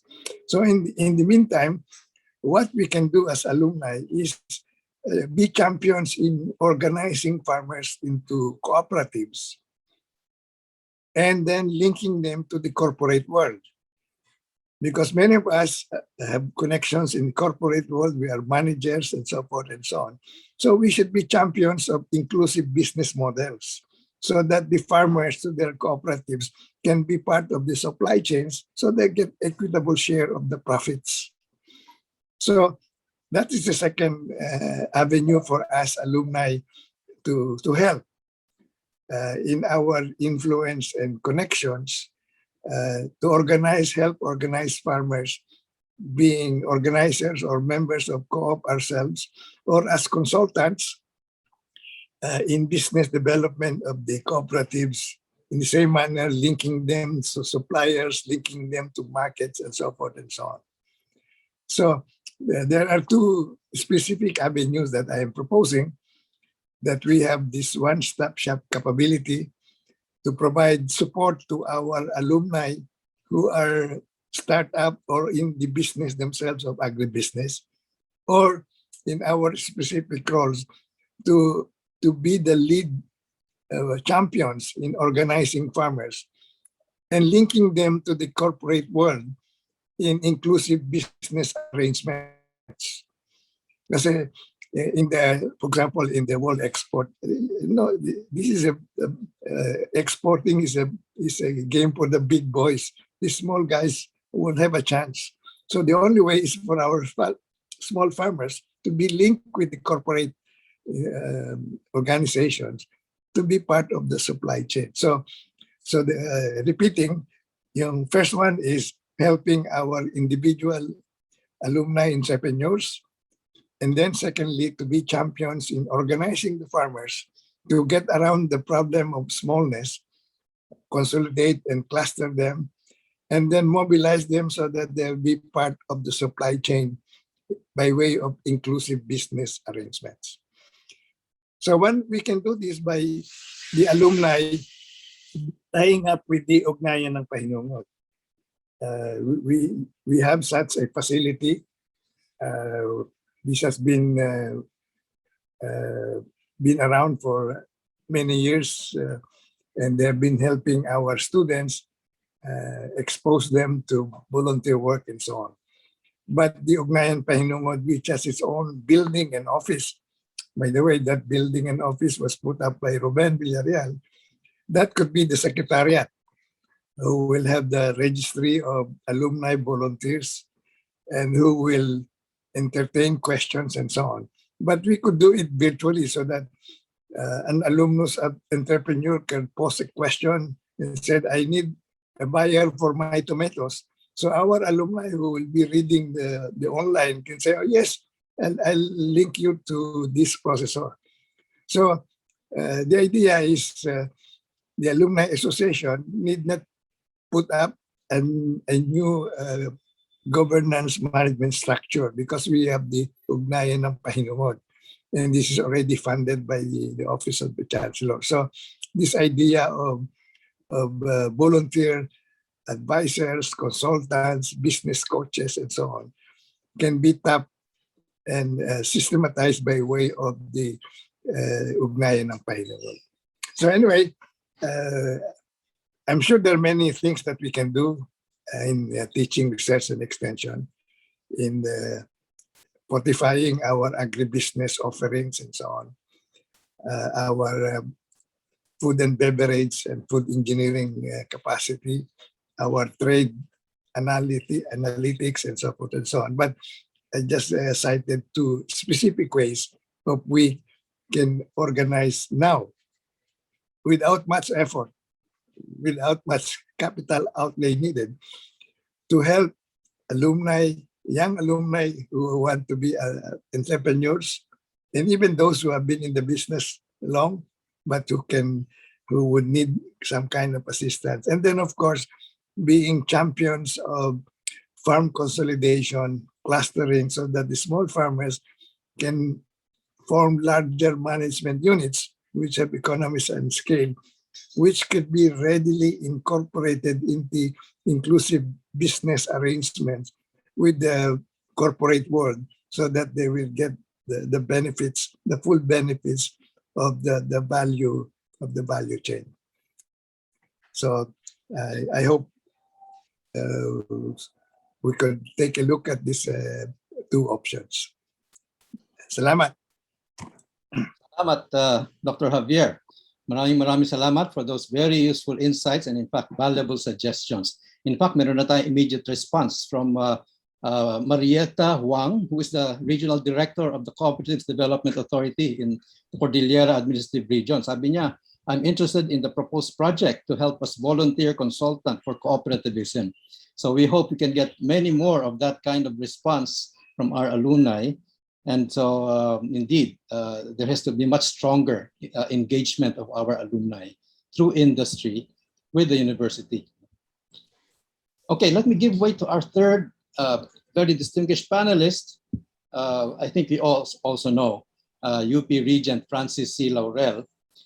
He was a graduate of BS Agriculture, major in agribusiness, magna cum laude, at UP Los Baños also. And he subsequently got his Master of Business Administration from the Kellogg School of Management in Northwestern University in 1972. He has had a very distinguished and wide career in the private sector. Indeed, he is an exemplification of how even agriculture graduates can really become excellent stakeholders and leaders in the industry sector. I would mention a few. Citibank was one of his early involvements, International Bank, of course, YKK Philippines, and he has been the president and owner of 3 Toyota dealerships in Batangas and in the Bicol region. He is also an independent director at the Rizal Commercial Banking Corporation. And at the same time, right now, he is president of the Philippines-Japan Society. He is a member of numerous civic and industry organizations. And of course, being the very likable and unassuming person he is, I think he's friends to everybody around us. So let me now give way to our, sabi nga ni Dr. Javier, good-looking, and indeed that's the least of his assets, good-looking Regent Francis C. Laurel. Well, thank you very much for that very generous introduction, Dr. Habito. First of all, I'd like to greet Chancellor Don Camacho. A very good morning. And my fellow panelists, Dr. Emil Javier, and my beloved classmate and best friend, Captain Manny Barradas. And I'd also like to give special mention to Dr. Wirapong, who is the Presidential Awardee of the UPLB-Alumni Association for 2021. Congratulations, Dr. Wirapong. And before I forget, I'd like to also greet all of the UPLB alumni who are in attendance in this webinar. To start off, I'd like to congratulate the organizers of this summit, of this webinar. This is the first of its kind. And I am very, very happy that it has happened because it's very timely. You know, agriculture, whether we like it or not, is going to be part and parcel of our daily lives, because whether we like it or not, as human beings, we eat at least 2 to 3 times a day. So food is a very important element in our daily lives. Now, the thing is, when we graduated from the UP Los Baños, we are all wide-eyed, starry-eyed. We had dreams, all of us. And I distinctly remember when I graduated, our guest speaker stated that only 10% of us in our graduating class would enter the field of agriculture. And in my little mind, I said, I'm going to be part of that 10%. Unfortunately, it did not happen. As fate would have it, I ended up in the private sector and in the industrial sector. I spent 40 years of my life in the manufacturing of the world famous YKK zipper in the Philippines. That was my first entry into the world of entrepreneurship. And then subsequently, 20 years after I set up YKK, I ventured into the automotive industry. However, the basic foundation of my success in industry is founded in the education that I received in UP Los Baños. I will forever be indebted to UPLB for who I am today. I always say that if I did not study and graduate from UPLB, all these achievements that I am been blessed with and all the good businesses that have come my way would not have happened. So going directly to our topic for today. I am very pleased that I am the last speaker or the last panelist, because the first two have panelists, namely Captain Manny and Dr. Emil, Javier, have eloquently stated and explained the thoughts and ideas that have been moving in my little head. You know, I'm not a scientist. I am a basic pragmatist. The success that I have achieved is basically founded on my ability to be able to adjust, to adapt, and to survive in a very, very competitive environment. I have been involved in international business as well as domestic business. International business is as tough as it can be. On the other hand, today we face a challenge that is, in my opinion, equivalent to climbing the north face of the Mount Everest. We take pride in the fact that UP Los Baños is the best institution as far as agricultural science is concerned. That was then, and it is today in the Philippines. But UPLB has progressed beyond agriculture and forestry. We are now into engineering. We are now into the arts. We are now into the economics. We are now into management and entrepreneurship. We have grown from 2 colleges. I believe we now have 10. On the other hand, as what Dr. Emil Javier has said, there seems to be a disconnect between what we do in the university in Los Baños and what's happening outside. So, permit me to comment, because I am someone who comes from the private sector. You know, education is a very dynamic thing. And being dynamic, it's a good idea for us, as suggested by our Chancellor, to be able to continue our interaction between the private sector or the world outside to that of the world inside the university. And if I may suggest that we bring down that idea to the departmental levels of each college, whether it's agriculture, engineering, College of Economics and Management, College of Arts and Sciences, and so on and so forth. Because if we bring our academic leaders, academic champions, and connect them with the private sector champions or people who are in the know in the outside world, we will be able to make our educational curricula up to date.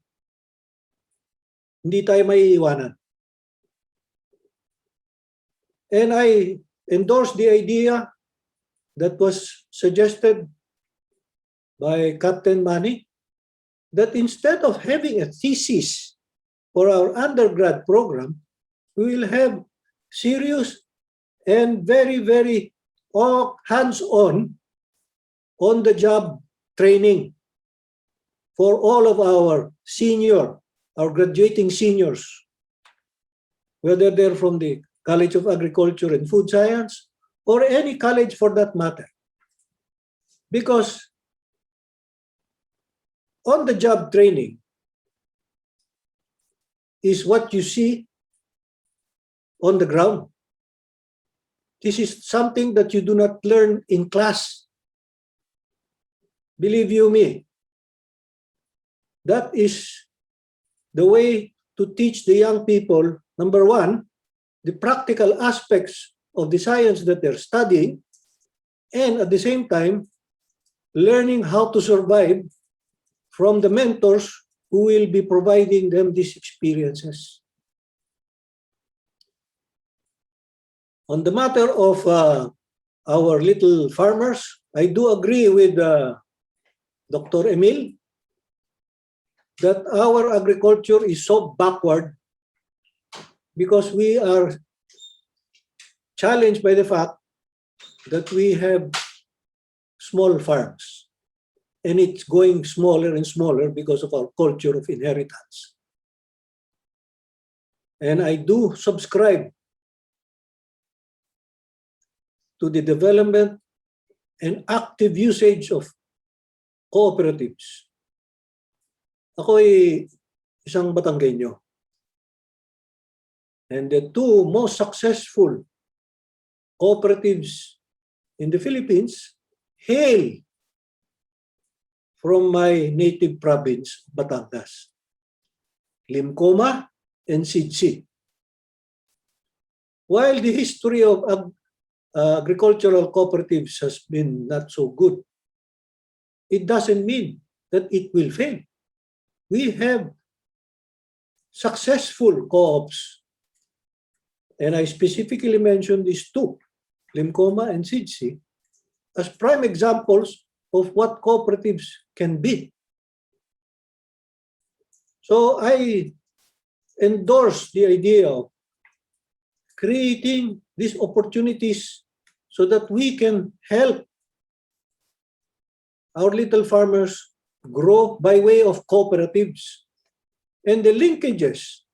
And I am a firm believer in supply management. In my more than 40 years in manufacturing, and I'm still engaged in industry by way of my Toyota dealerships, the key factor in the success of the enterprises that I manage is supply chain management. So if we can harness supply management, supply chain management into the agricultural endeavors that we have,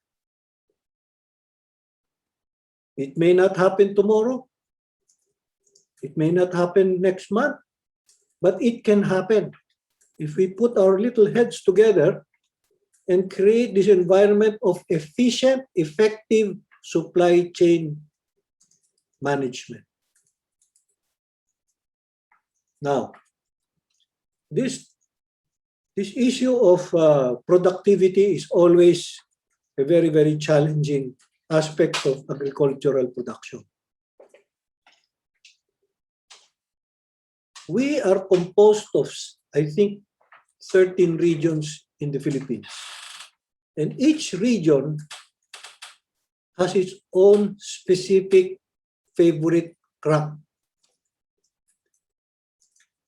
I look at it purely from a practical point of view. Each region has its own specialty. So, for example, in Bicol, what is the specific champion crop that Bicol can be good at? One of the things that comes to my head is the abaca and the pili. These two products, while they're very popular, it has remained where it is. So these are the products that we can look at on a specific region. Similarly, there are other products that we can focus on in other regions. You know, it has been discussed time and time and time and again. For example, in Negros, people continue to plant sugar. Maybe it's time that, it has been brought up, but now more specifically, we can look at crops that they can diversify into. So there are a lot of agribusiness opportunities. And this is what we as the alumni, when we gather virtually or hopefully one day face-to-face, talk about. And this is an excellent opportunity for us in this summit to bring it up. As the saying goes, no one will help us. It's only us who can help ourselves. We Filipinos, sabi nga ng aking ninuno, no one can love the Filipinos more than the Filipinos themselves. So this is our opportunity to be able to come out of this quagmire that we're in. We are proud graduates of the UP in Los Baños. The university gave us an excellent education. And what better time to give back? Talking about giving back, I'd like to share with you that when the law that was passed in 2010 that created the National University, one of the provisions of Republic Act 8500 was a tax credit provision. Now, for those of you who are considering or willing to give back by way of financial donations, I want to let you know that under the provision that is stated in Republic Act 8500 is a tax credit of 150%. That when you give to the university, you are given a tax credit of 150%. We are the only institution in this entire country that has been given that specific grant by law. Unfortunately, it is not being utilized to its maximum. Just to give you an idea, the UP Foundation has a total fund of 1 billion, whereas the Ateneos and the De La Salles and the USTs, it's, in my opinion, their foundations are at least 20 to 30 to sometimes 40 times that of our own UP Foundation. Why is that so? We take pride in the fact that the captains of industries, corporations, are headed by proud graduates of the university in general. But our foundation is only handling a measly amount of 1 billion. So what am I trying to say? We have opportunities awaiting, and all we need to do is to shout out and tell the world, for those of you who have done well in life, it's time to give back. I know that there are a few of you who are willing to do it. For those who cannot give, your talents, your intellectual talents can be of effective use to the university, especially in UPLB.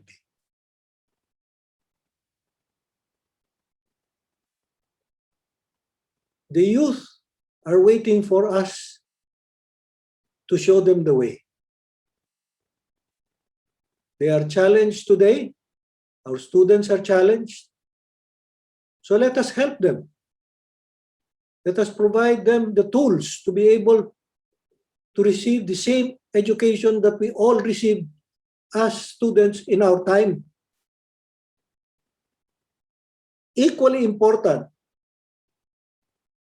and the university is already doing it, but it would not be too bad for the alumni to also assist the university in faculty development. We cannot just say the UP will take care of its own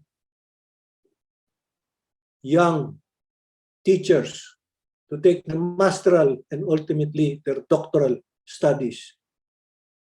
If we want our university to be what it is today, and then tomorrow, and the day after tomorrow, we cannot just sit back as alumni and say, oh, it will happen.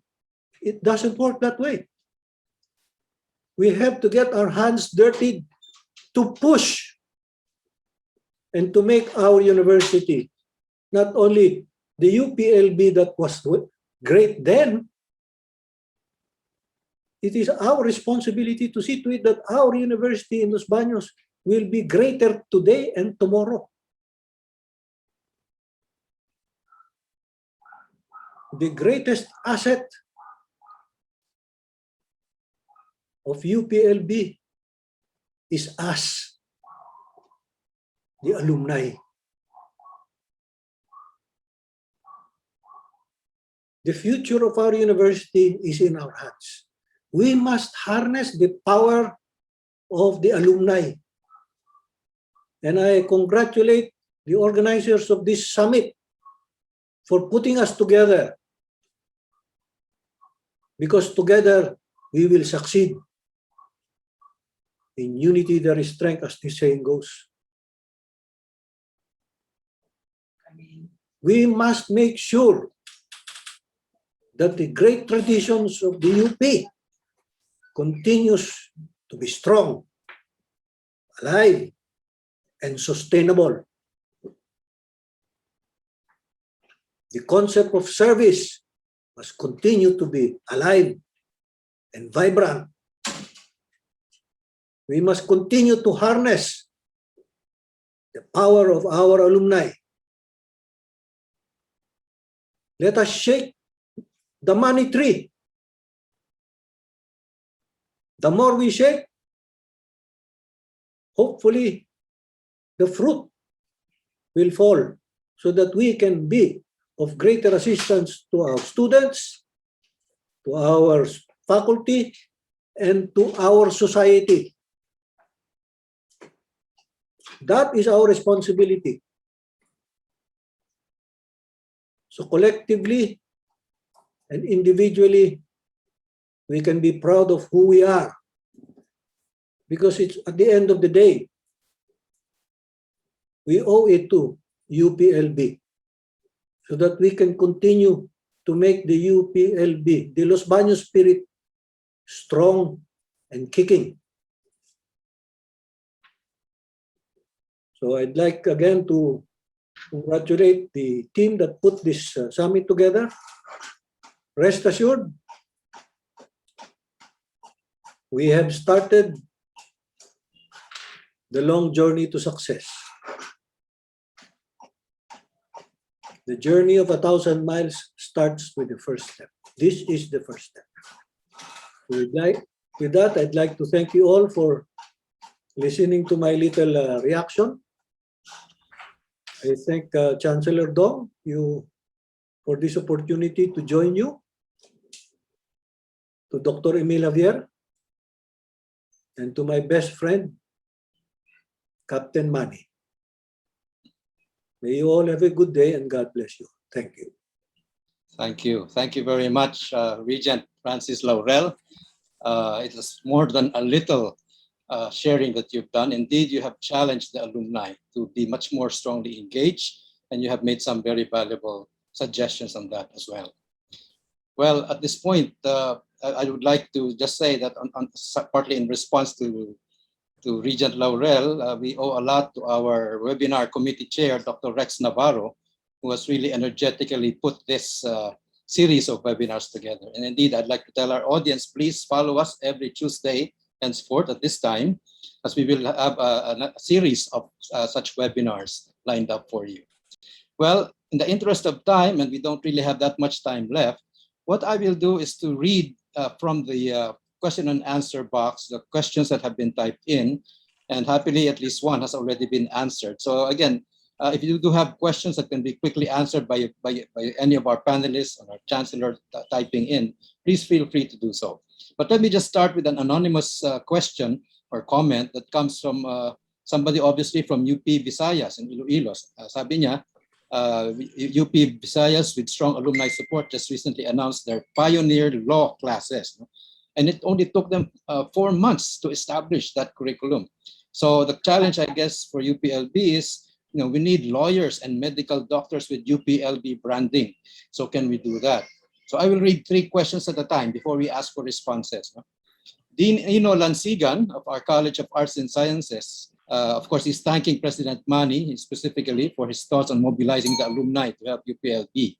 He suggests a project to organize and mobilize all UPLB classes, as well as student organization alumni associations. These classes and groups should be connected to the UPLB-AA, not just during Loyalty Day, but in fact, all year round. No? So the project should be coordinated and recognized by the UPLB-AA, and effective linkages should be sustained. So of course, he sends the greetings from our class. I happen to belong to the same class, 1975, as Dean Ino Lansigan. Let me just take in a third one before I ask for responses. From Mon Oliveros, he's asking to strengthen academe-industry linkages, particularly to industry with R&D activities. The university can offer to host these companies under a preferential, favorable engagement terms, which can also serve as training venues for students under the internship program. So with those 3 first, maybe you can ask, maybe I'll start with Chancellor Dong. What are the prospects for law and medicine even being offered in UPLB? Thank you, Sir Shell. Regarding law, we actually suggested this to President Concepcion, and he visited UPLB for about 5 times already. And like what we have experienced in offering off-campus programs in Davao, in Bicol, in so many venues where we offer our off-campus program. I think we are ready to offer such kind of modalities. In terms of the law program, we have already raised this to President Concepcion, and he's considering it, whether to, what would be the modalities, what would be the arrangement. Regarding the medical program, I think you've heard of the PGH proposal for a PGH in Los Baños. There are plans, proposals, and we hope to pursue this. And we have already discussed this in various meetings with the president, and I really hope this will be pursued by the current UP leadership, of course with the support of Regent Laurel. May I react to that, Shell? Please go ahead, Regent. For your information, a new medical school is going to be established in UP Mindanao. That is a program that has already been approved in principle by the Board of Regents. Now, the details are now being worked on. So, suffice it to say, if it could happen in UP Mindanao, it could also happen to UPLB.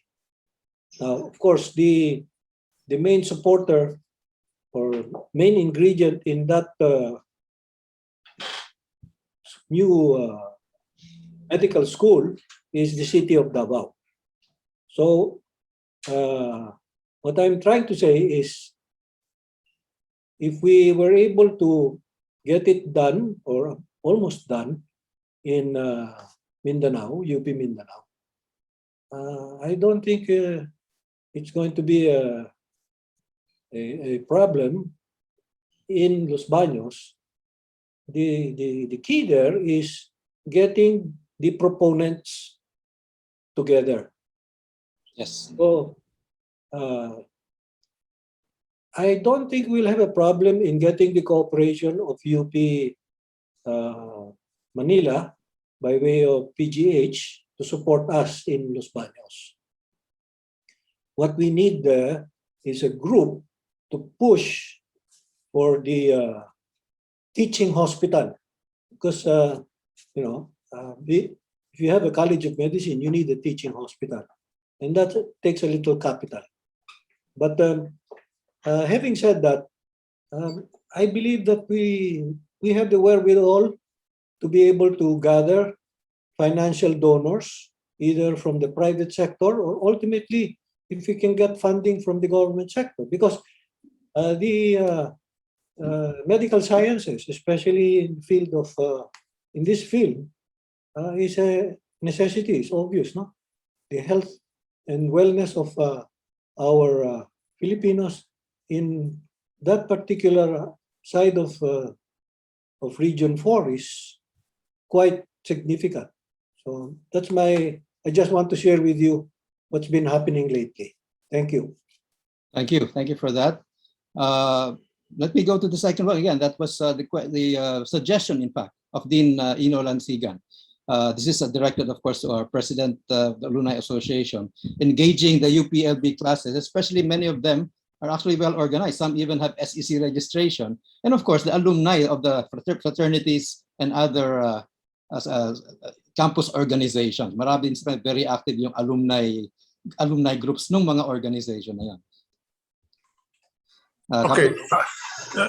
Normally, pag binanggit natin ang Alumni Association, lagi lang is being geared towards Loyalty Day. Yun lang ang lagi natin napapag-usapan Alumni Loyalty Day. Pero ngayon, ang ating gagawin is the whole year round ay kinakailangan aktibo ang alumni, no? So gaya ng akin nabanggit, ano magagawa ng alumni para sa universidad, at yung nabanggit naman ni President Emil, ano naman ang magagawa natin sa mga alumni. So ating pagsamasamahin ito, at least two-way, makikinabang ang alumni at mas makikinabang ang universidad. So yun ang pinakamalaking function na gusto kong mangyari. Kaya as early as this time, marami na akong nasabihan na sa iba't ibang region ay i-organize sila ng maganda ang UPLB-Alumni Association. At ipaliwanag natin sa bawat isa na hindi lamang ito College of Agriculture Affair.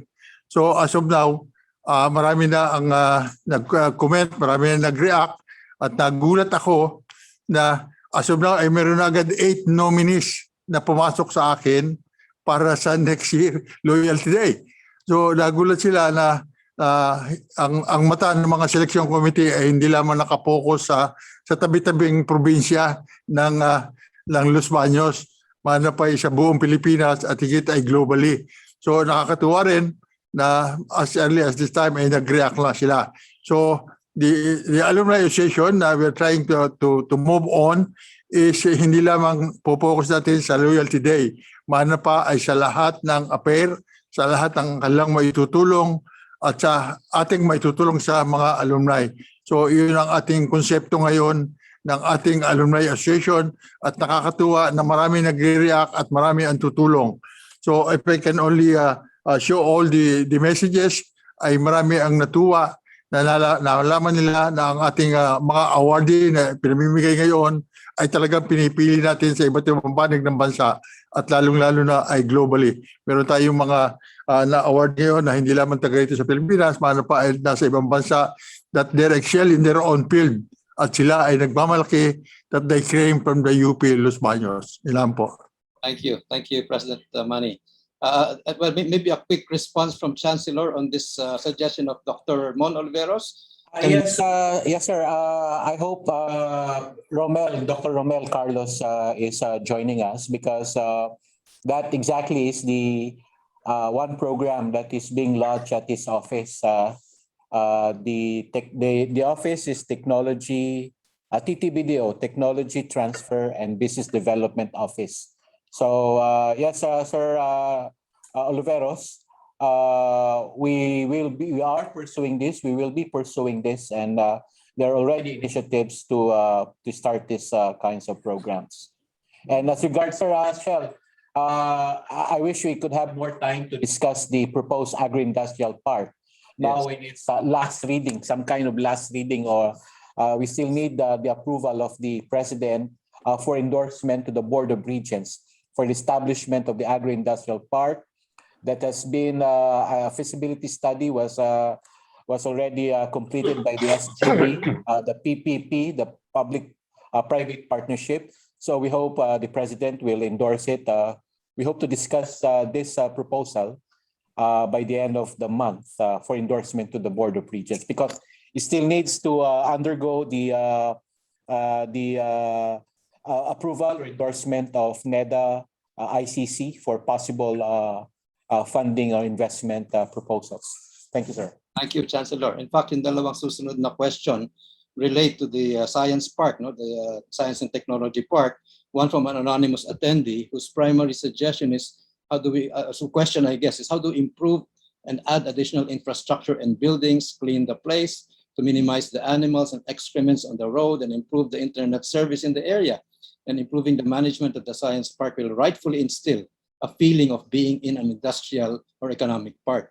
And Manny Lagrono also wrote in a similar comment, we also need to strengthen our science and technology park to bring in serious investments from the private sector, including our alumni entrepreneurs who are interested in commercializing technologies developed by UPLB.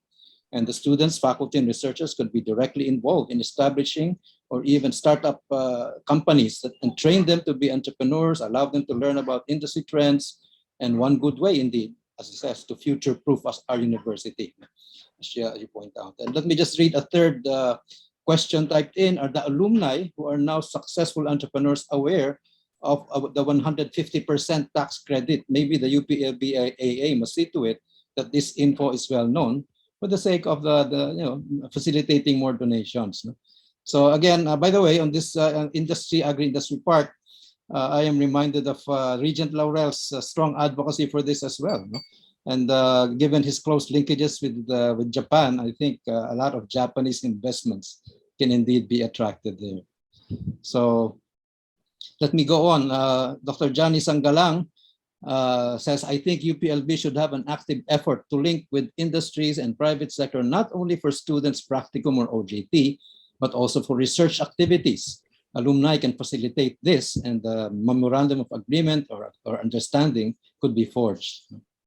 And let me now read the last one in the chat, in the question box so far, from my batchmate again, Nathan Acha, Chancellor, UPLB Proofing and Agri and Environment.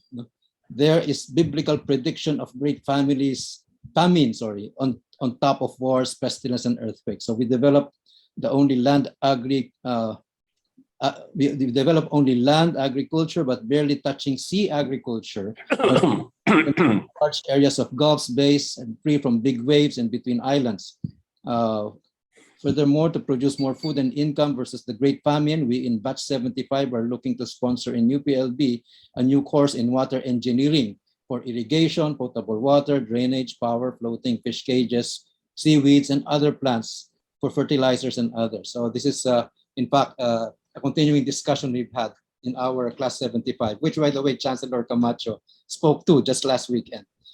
So any responses or comments on this from any of our panelists aside from Chancellor? Yes, sir. Sir, let me just start because I think for Sir Johnny, this is exactly what we are doing in the internship program where our alumni, they identify industry players where our students can engage with. So the first batch, actually po yung mga first batch of internship students were actually engaged with alumni suggested industries. So these are all welcome moves. As regard to the second one, Sir Acha, this is a welcome move.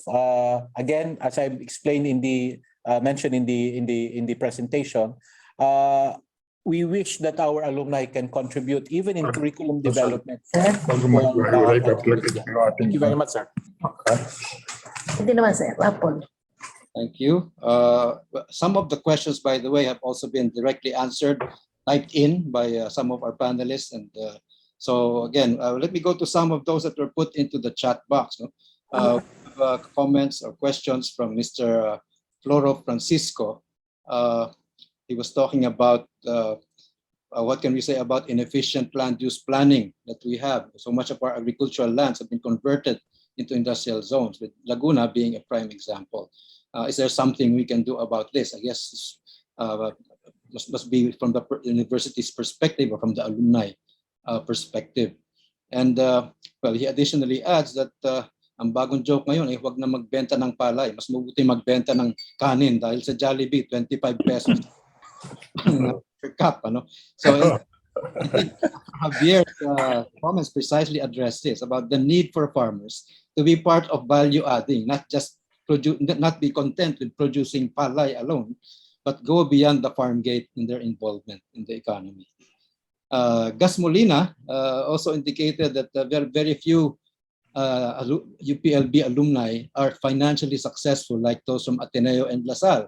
But many of us have strengths in technical competence here and abroad, and helping private sector, in fact, and even foreign governments with their policies, making them affluent. So we should institutionalize in the university how we can engage alumni and even those retired alumni in one way or the other to make instruction and research relevant for development. Well, let me read one from, well, I see one from somebody I know, Pilar Habito. Future-proofing in the university is a collaborative redesigning of our Philippine educational curricula with our Alumni Association, a real-life learning systems technology in partnership innovation of industries. Youth are challenged, but rethinking the interactions in our co-creating a more inclusive and sustainable community and entrepreneurship ecosystem. So any of you would like to comment or respond to any of those? Dr. Javier, perhaps you can elaborate on the value chain orientation that we now must increasingly have. Thank you, Shell. I'd rather talk about the specifics rather than broad ideas. I think we should go beyond that. So the idea is we can help our agriculture best if we organize the farmers into associations and so on, to consolidate, cluster them, and so that they can participate in the value chain more effectively and partake of the benefits and so on.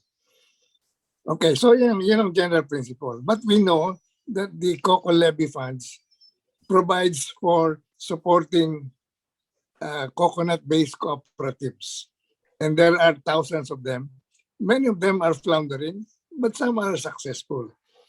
So that could be an immediate target of the Alumni Association, championing the creation of viable coconut-based cooperatives with value adding to coconut oil, coconut sugar, and all kinds of things as an object of our immediate development efforts. The money is there from the COCO levy funds. What are needed are ideas and people who will help and advise those coconut cooperatives. One of our alumni, si Billy Gualberto, but I don't see him, meron siyang initiative on introducing food technology that will create value added, yung mga coconut syrup and so forth and so on. But ang idea niya, as we expressed, is he will help put a big processing plant that will export, but he will mobilize the farmers in contract growing scheme to supply the raw materials, which the companies will process. So the point is, beyond generalities, there are specific opportunities that we can make up our minds and address. If the idea is to help farmers, help agriculture by organizing the farmers, consolidating, clustering them, and getting them involved in value adding, then we could take the 5% value allotted by the COCO levy funds law on helping coconut cooperatives. So these are a specific opportunity, and we just have to make our minds, because we do have people Halimbawa, one of the big ideas is the White Cobra. Ang champion niyan ay alumni natin, alumnus natin, si Ernie Losada, dating dean ng SEAT. Yun, malaking, if that technology can be scaled up, that would be a lot of impact on livelihood and incomes and exports. So my point is, beyond generalities, we should not go down to real specific opportunities. And I'm calling attention to the specific opportunity of budget resources being made available by law under the Coco Levy funds for coconut cooperatives. So the question, are we going to come up the plate and take it on collectively and or as an organization and as a university? Thank you. Thank you for that. Any other comments, responses from the other panelists? By the way, we are clearly beyond our time. We put 12 p.m. 12 noon as our end, but I'm sure hardly anybody will mind that we spill over several more minutes into our in this webinar. But let me say that the future webinars in the next few weeks may address some of the questions that have been posed, and in fact may amplify on some of the comments and the suggestions that have been made. So that is a cue for all of us to actually try and tune in on the next set of webinars lined up in this series. So let me respond to Ma'am Pilar's question. Yes. I have convened a ad hoc committee for the creation of a new college of Learning and Educational Science. I hope this one challenge being posed by Ma'am Pilar can be addressed. Yung itong transformational regenerative community entrepreneurship ecosystem. In other words, this new college called College of Learning and Educational Science can come up with programs where these learning designs can be discussed. Now let me go to this one suggestion of Sir Floro. Sir, that's what we'll be doing. Like what we have done for class 1975, naimbitahan po tayo. We spoke about the university's future-proofing initiatives. We hope that we can also engage other alumni associations, whether these are region-based or those based from abroad. So we will continue to do this to engage our alumni. And I think this webinar is actually that is the thrust of this webinar series. Okay, well, let me read a few more very important comments, I think. Again, one from Gaspolina, who's actually saying that, the problem in the past, in effect, has been academic research. There's too much of academic research and perhaps of little practical importance in industry in the end. So does the university have a plan to review the reward system in the academe so that we can be more, perhaps, better recognize the work that is actually of greater public and commercial interest? Our current strengths are enormous, he said, but let us improve how we relevantly respond to development. And of course, in reference to the medical school idea, Dr. Ben Villarreal points out when we had a feasibility study in establishing a medical school in Los Baños sometime in 1997. I think he was the chancellor at this time. And so, by the way, that also reminds me, at that same time, when I was in government, Senate President Ernie Maceda actually whispered in my ear, I will allot money for a medical school in UP Los Baños, because again, he saw the need for a new PGH in Calabarzon, the biggest industrial area of the country. So I guess this is now the time to really pick up that challenge. And again, Mr. Francisco suggests that one way for improving the UPLB alumni relationship is for the Chancellor to speak separately with each of the college alumni associations so that we can have a more focused discussion on how each can be involved. Well, indeed, Chancellor has already indicated that he's not only talking to specific groups of the alumni, but also batches. Those of us who are organized, feel free to invite him. I think he will not disappoint us if you invite him in your own. I'm sure many of us have monthly gatherings already, like class 1975 has. Now, Dr. Eloy Castillo is also pointing out that organizing small farmers and producers to cooperatives is really needing attention. And so what we need is to strengthen our teaching unit in cooperatives to retrofit its program according to the reality that our farms are small, but they comprise the backbone of industry. So we have to make them productive and well off to take the responsibility of lifting the agriculture to prosperity and industrialization. So anyway, as I said, since we don't really have time left, we are in fact over time. Let me just give one last chance for a quick 1 minute recap from each of our speakers, starting from let me go back to Manny, again in alphabetical order, Manny, Emil, and Francis as our panelists, and then of course the Chancellor Camacho last. Okay. Well, unang-una po, nagpapasalamat ako sa lahat ng ating organizer, mga participants, at lahat ng mga sumali dito sa ating webinar series. No?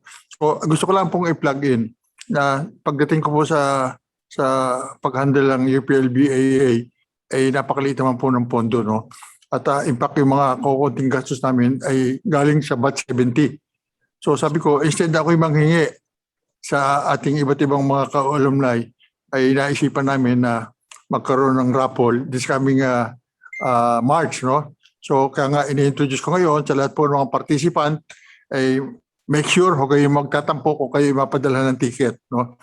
So nakaline up na po at in fact ipiniprint na namin ng ticket as of now. We have 1 million worth 1 million prizes. No?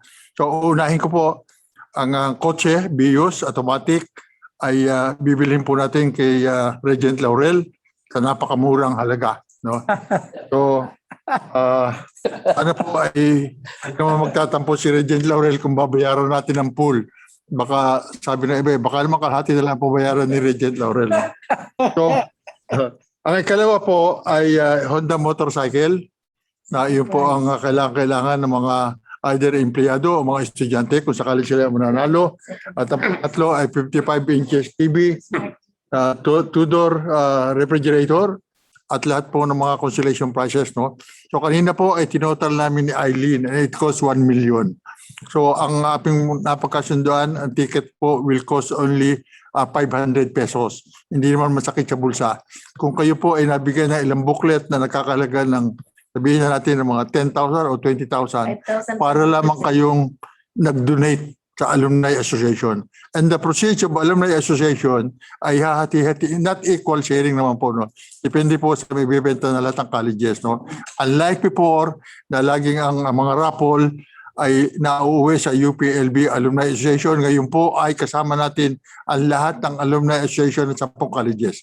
So gagawin pong prorata kung ano ang kailang maibebenta. No? So sa ngayon ay parang nakikita ko na yung magiging magandang ugnayan ng lahat ng colleges, lahat ng dean, ay ito na ang umpisa para maging successful ang relasyon ng universidad at lahat ng Alumni Association. So yun po lamang. Thank you. Thank you, Captain Manny. Dr. Javier, your last words? Sa akin, I will make specific recommendations na. Yung sinasabi kong one-stop shop to advise our startup entrepreneurs and our alumni in agribusiness. Dapat we'll have a core group na binavolunteer ko. Yung, of course, I have no right to do so, but mentioning na pwedeng secretariat nun ay yung pahinungod. And then I will volunteer Resti Collado to be the lead person na to establish that one-stop shop na siya mag-monitor, mag-traffic. Okay. Now, Kaya. And the second one is another specific one. And nabasa ko rin yun, yung the idea of a College of Learning Sciences in Los Baños. Yun dati ang tawag nun College of Education, pero ngayon may sophisticated na learning sciences. Agree ako dyan. But I think we should take that on and take the proposal of Pilar Habito as a modeling of the new ideas in cognitive psychology and learning science and so forth and so on. So in not just an ordinary standard college of education, dapat mag-pioneer tayo in these new fields of learning sciences. So I want to suggest that the alumni put on record that we are endorsing the idea of a college of Faculty of Learning and Educational Sciences to make good on what we have been doing all along. Kasi meron tayong program on science teaching na ang gagaling ng mga graduates natin.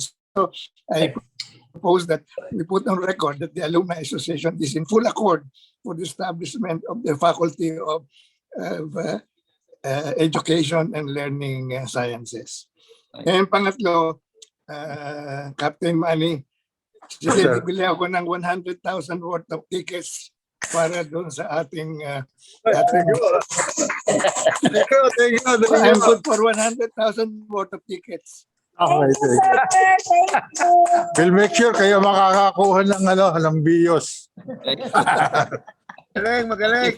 Thank you for starting it off, Dr. Javier. Regent Francis, can we hear your last words? Thank you. Well, as the saying goes, it's biblical, asa santong dasalan. When you give, it comes back to you 100-fold. I congratulate Dr. Emil for his donation. And likewise, I am going to give a similar donation. I will give 500,000.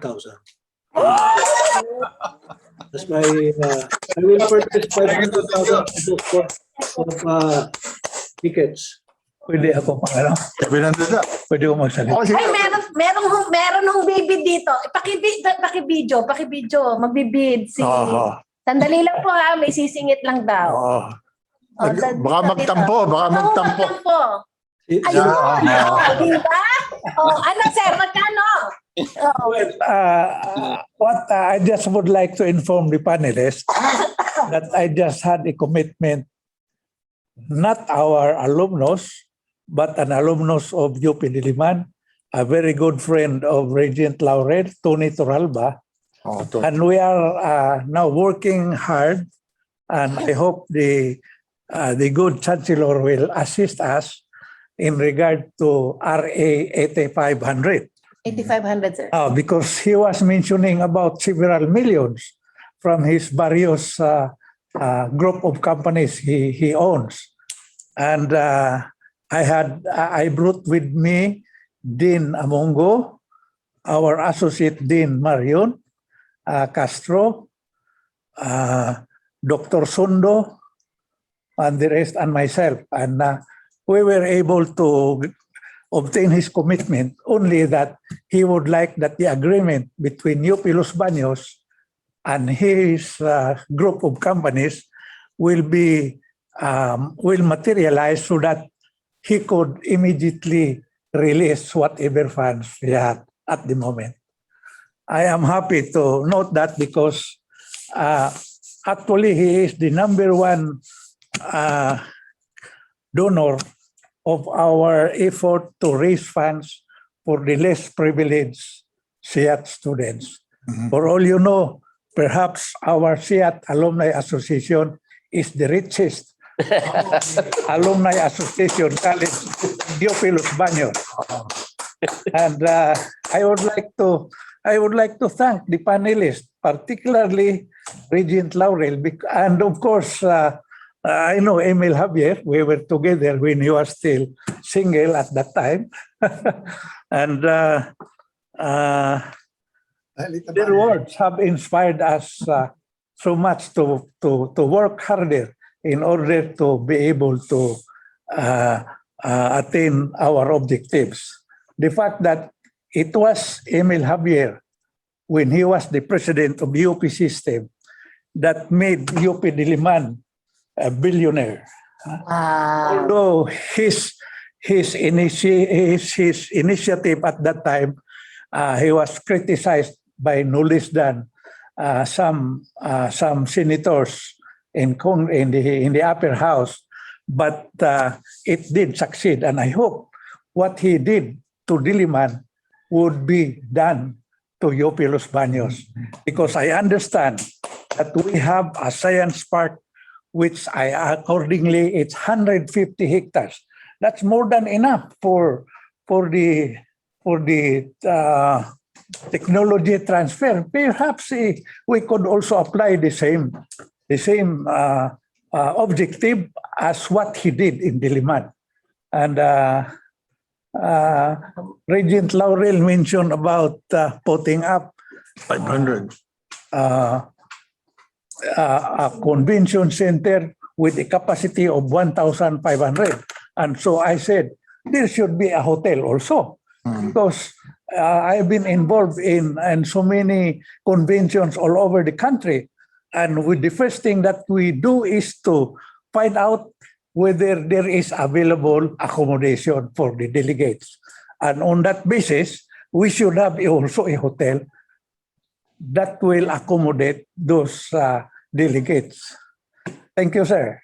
Thank you. Ilang tickets sa'yo? Ilang ticket? Sir, ilang Magkano? tickets sa'yo? Kailangan may pledge na din. Pledge na ticket. Ako, 50 mil na lang.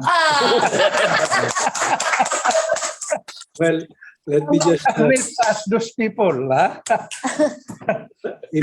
Biro lang mo yun, times 3 yun, times 3. That was Engineer Tali Tabanaw, the president of the College of Engineering and Agro-Industrial Technology Association. Thank you. And thank you. Just to finish off my concluding remarks, the second part of my remark is I would like to volunteer for the committee that was suggested by Dr. Emil, headed by our beloved classmate, Dr. Resti. In my capacity as a practicing entrepreneur, maybe I can share with him some of the good practices that I have learned on my own through the years. And by the way, just to respond to the suggestion of Engineer Pantaleon, I'd like to say that the capacity of the convention center is 3,000. Okay.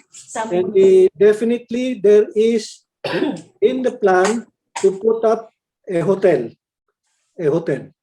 So it's a magnificent and a grandiose plan. But as the saying goes, if you think big, you will achieve big. So we have to think big. Don't think small. You think small, Yes, you we will have to think. Not only big, giant. So yun lang. Thank you. Shell, meron pa akong sasabihin bago tayo mag-close. Dr. Pwede? Emil. Yes. Okay.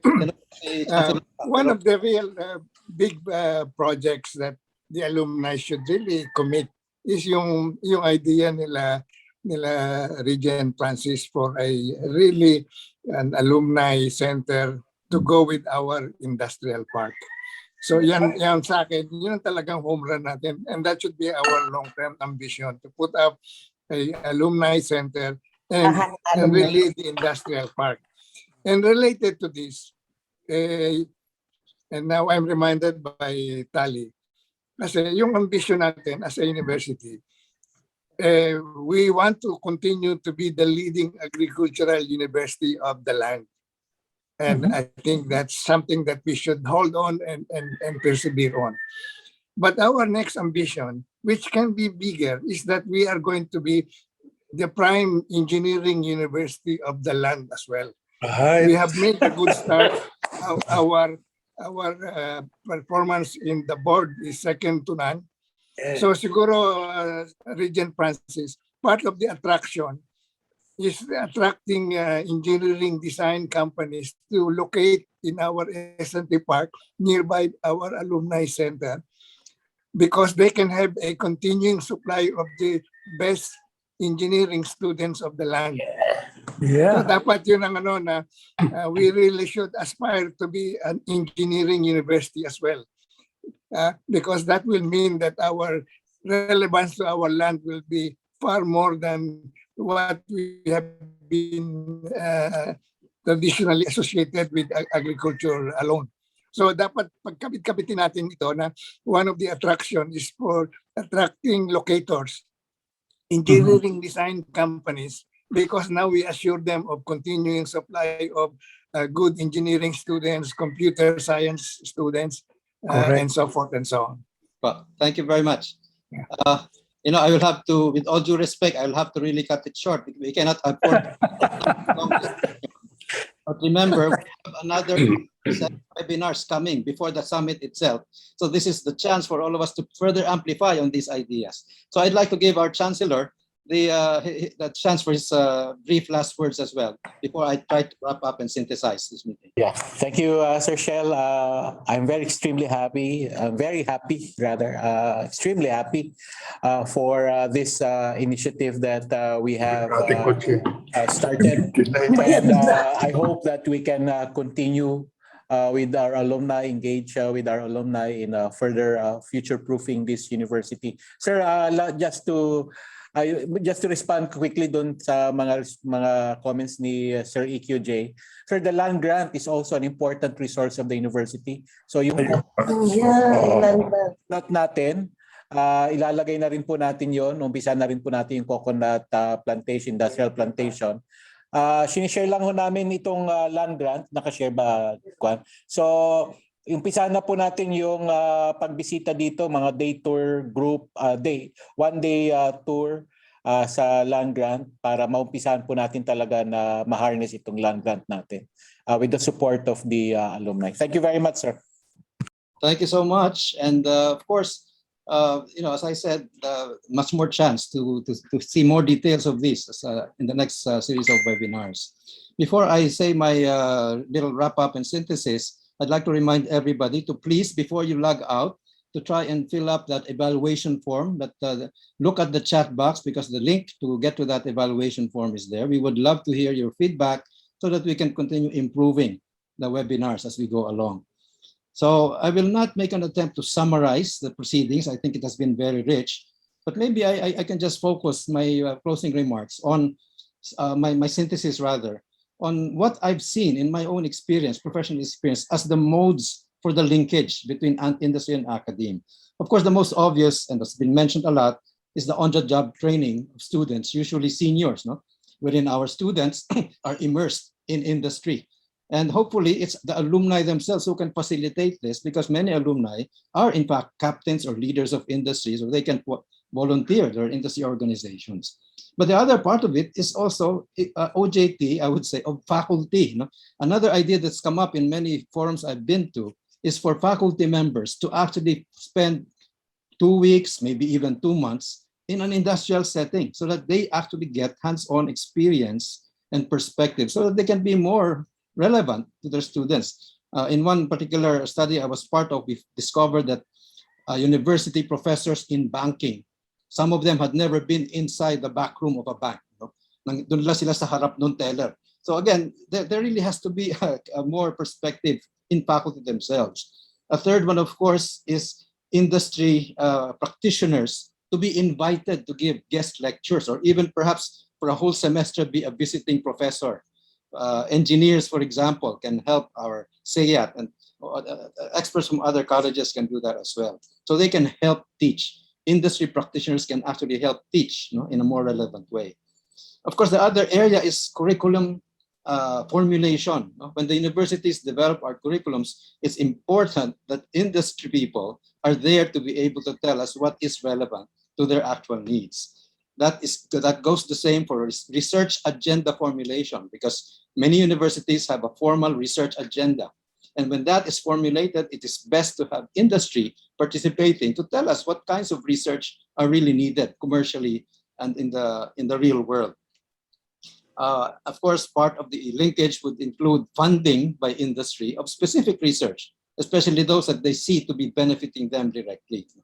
And finally, of course, a very clear linkage is consultancies of faculty members. For as long as faculty members do not neglect their primary responsibility of education teaching, we should welcome their consultancies in the private sector, but because that only means that they are actually being relevant and sought after in the real economic business world. So one final thing that's been actually advocated by one of these projects that promote this linkage is the establishment of formal academe-industry councils. And in fact, there has been an effort to do that at the national level because of that particular project that I was involved with in the past. And they hope to have regional and provincial counterparts of these industry academe councils, which will include, of course, the university presidents, as well as the CEOs or top management of the prominent industries in the area. That is, those are some of the ways that this linkage can further be enriched. And again, the next several webinars lined up in this series will surely tackle these in more specific ways, and we can go to more specifics as we go along. So with this synthesis and wrap up, I would like to call on the Dr. Resty Collado to give us the closing remarks.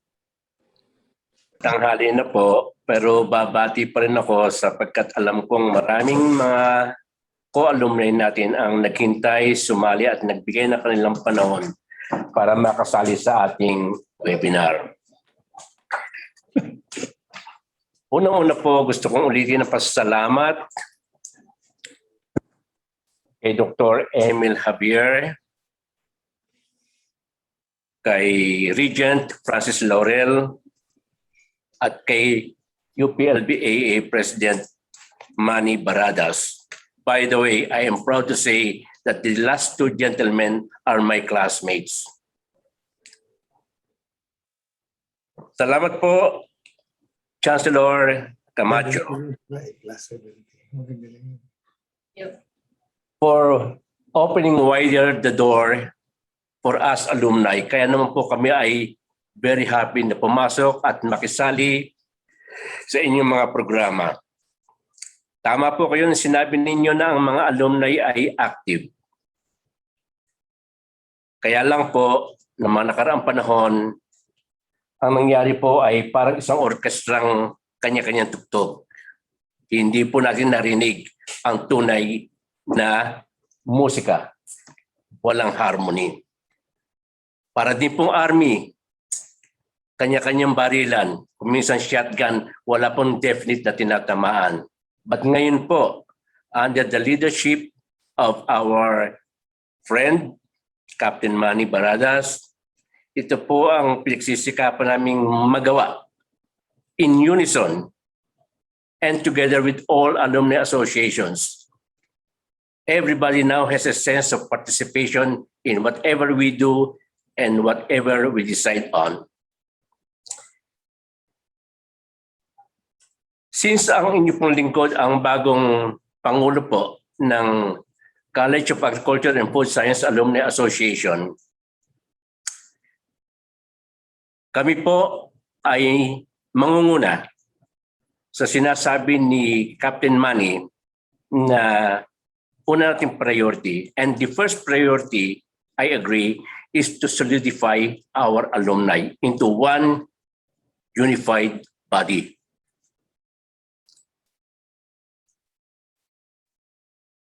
Sa amin pong pagkakaalam, ang mga captains of the industry, karamihan po ay mga graduates pa rin ng College of Agriculture. Kaya ang CAPSA po ay nakikita ko na will play a very important role in bringing into realization yung lahat po ng mga ating pinag-uusapan ngayon. Maganda po yung sinabi ni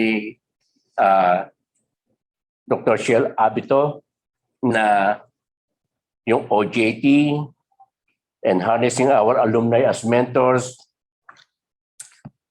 Yan po ay tututukan po ng College of Agriculture and Food Science Alumni Association. Kami po ang mangunguna dyan.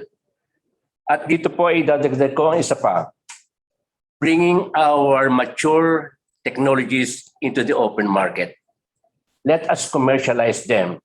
Let us make the public aware of what we have done over the years. At dito po, I am proud to say na ang LB Alumni Bioagro Corporation ay naitatag na po. And these are all composed by alumni of the College of Agriculture, the UPCA of the old. Gumagana na po ito at ang una po naming produkto ay ang Mycobam na siya po pinagmamalaki flagship product ng biotech at dahil po dito ay nanalo ng Lingkod Bayan ang lead scientist na si Dr. Nelly Agangan.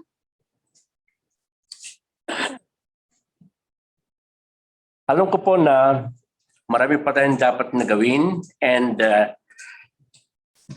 we are confident that the kind of leadership that we have now at UPLB under Chancellor Camacho and in the UPLB-AA under Captain Barradas, and with the participation of our elders led by Sir Emil Javier, Ma'am DR, Sir Ruben Villarreal. Naniniwala po kami na sa pagtutulong-tulong natin ay makakamit po natin ang ating mga binabalak at ninanasang magawa para maalalayan po natin ang UPLB na matupad yung future-proofing program ng ating Chancellor. So by way of closing, really, I would like to reiterate my thanks to everyone who participated in this activity. I agree with Regent Francis na we have made a very significant first step.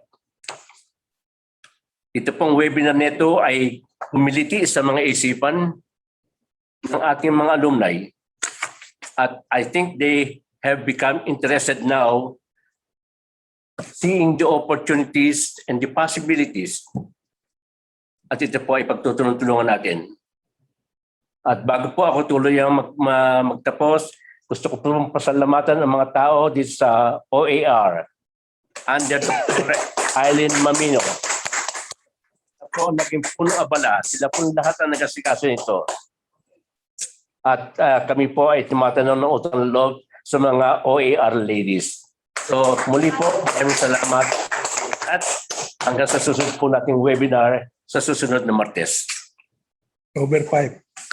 Maraming salamat, Dr. Collado.